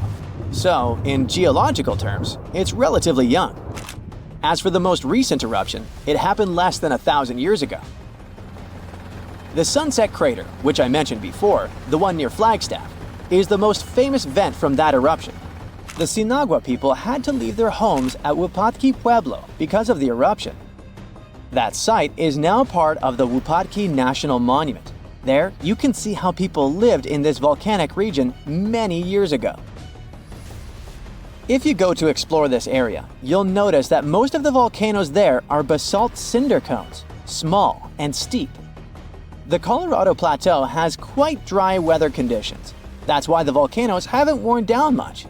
Some of the best examples of those cones, like this one, called the SP crater, still look like they appeared yesterday. But look around. It's not just cinder cones. The San Francisco volcanic field also has a stratovolcano, as well as some lava domes that formed from volcanic rocks with more silica than basalt you can find in places like Hawaii. It means they're thicker and don't flow as easily. Anyway, the stratovolcano is going to be one of the most epic sights you'll come across while exploring this volcanic field. Well, not the stratovolcano itself, but the San Francisco peaks, the remains of that giant formation. They stand tall at more than 12,600 feet.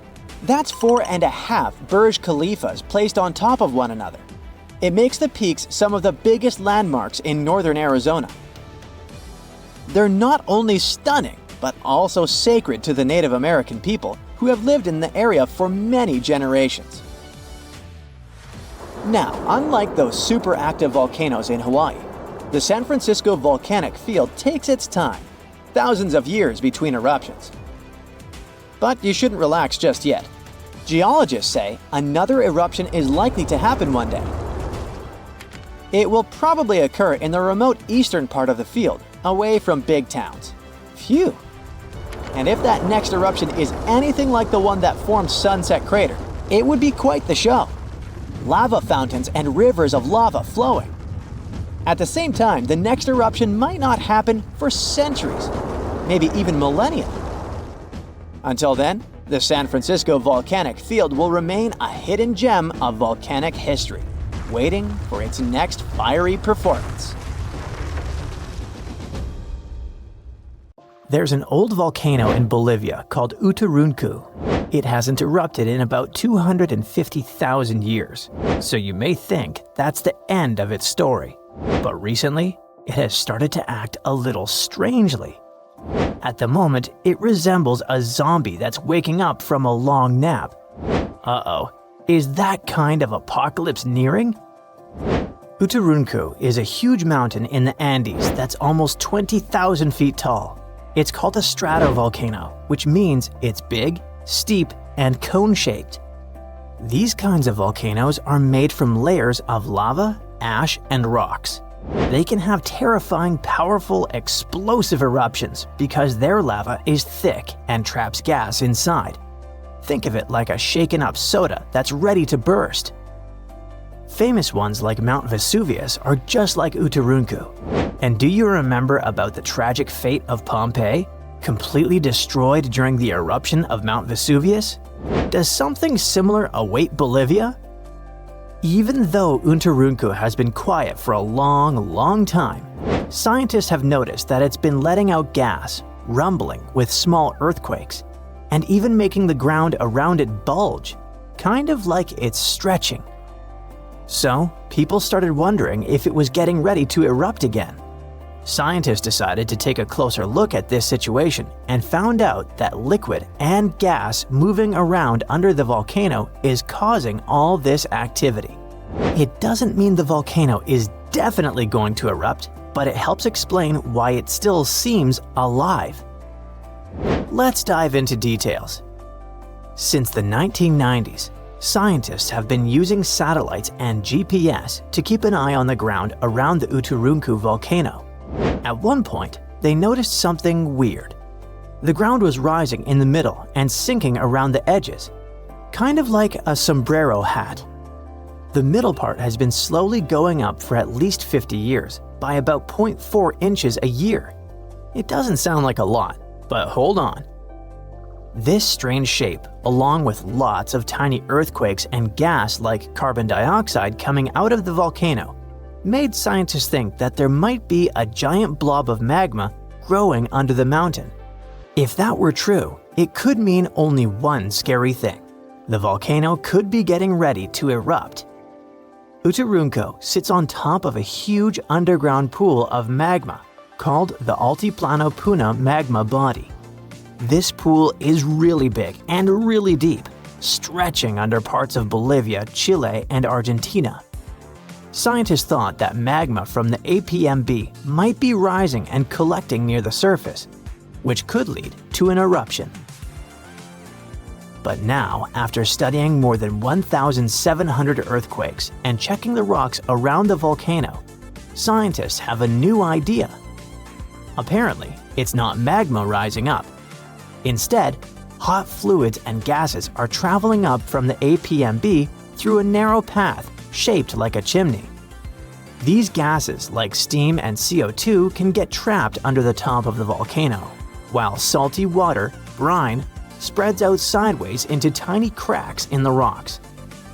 This moving gas and water can make the ground rise and fall and cause small quakes, without any magma getting close to the surface. So the good news is, Uturuncu probably isn't about to erupt. If it did happen, it would cause serious damage to nearby communities and even pose a threat to human lives. Lava flows could reach towns tens of miles away from the volcano, and volcanic ash could even spread across Bolivia, Argentina, and Chile. Luckily, even though the volcano is still alive and rumbling, it's not as dangerous as scientists once thought. This discovery might help scientists figure out if other volcanoes around the world are getting ready to erupt. Now, let's visit Alaska, where according to researchers, Mount Spur might erupt soon. It's letting out strange amounts of volcanic gases from the top and side vent, the very vent that last erupted in 1992. If it erupts again, it could cause problems for airplanes flying nearby and might send ash falling from the sky. The good news is that nobody lives close to it, so people are safe for now. But even though Mount Spur isn't super dangerous, there are other volcanoes around the world that could be really destructive. One of those is Campi Flegrei, a giant volcano system near the city of Naples. Instead of one big mountain, it has 24 craters spread across the area. It last erupted in 1538, but its biggest eruption happened about 40,000 years ago. That explosion covered the whole Mediterranean region in ash and made temperatures drop by up to 16.2 degrees Fahrenheit in Eastern Europe, which led to a very cold volcanic winter. If Campi Flegrei erupted again today, it could be very dangerous. It might cover Naples and nearby places in ash, causing earthquakes and landslides, and create air pollution and acid rain. Scientists are keeping an eye on it, especially after a 4.4 magnitude earthquake shook the area in March 2025. But the good news is, there's no sign that magma is rising to the surface right now, which means an eruption isn't expected soon. Still, since Italy has a lot of volcanic activity, experts continue to watch it carefully. Mount Vesuvius is also in Italy and is one of the most famous volcanoes in the world. It's known for its huge eruption in 79 CE that buried the Roman cities of Pompeii and Herculaneum. The last time the volcano erupted was in 1944. Today, Vesuvius is even more dangerous because over 3 million people live near it. Around 700,000 people are living illegally right on its slopes, which puts them even more at risk. If the volcano erupts again, it could send rocks and ash flying through the air at nearly 100 miles per hour and cause major destruction, possibly even wiping out Naples. And still, scientists believe a big eruption from Vesuvius probably won't happen for a few hundred more years. But since it's still an active volcano, researchers continue to monitor it. Cumbre Vieja is a volcano on the island of La Palma which is part of the Canary Islands. It last erupted in 2021. During that eruption, lava poured out of the volcano and flowed all the way to the sea. It destroyed over 3,000 homes, but luckily, thousands of people were safely evacuated, so it wasn't as bad as it could have been. In the past, scientists were worried that a huge eruption could cause the entire western side of the volcano to break off and crash into the ocean. This could create a mega tsunami, sending massive waves hundreds of feet high across the Atlantic Ocean. But more recent studies have shown that this is very unlikely to happen. Mount St. Helens is a volcano in Washington state in the United States. It had a massive eruption in May 1980 that ended the lives of 57 people. That eruption also caused the biggest landslide ever recorded. Hot, pressurized magma exploded from the volcano, shooting ash 15 miles into the sky. Ash covered a huge area, and around 230 square miles of land was destroyed. Mount St. Helens is still active and is expected to erupt again someday, possibly even in our lifetimes. But experts say it's not likely to have another huge sideways blast like the one in 1980, thanks to a deep crater that is now formed at the top. It will change the way the volcano might erupt.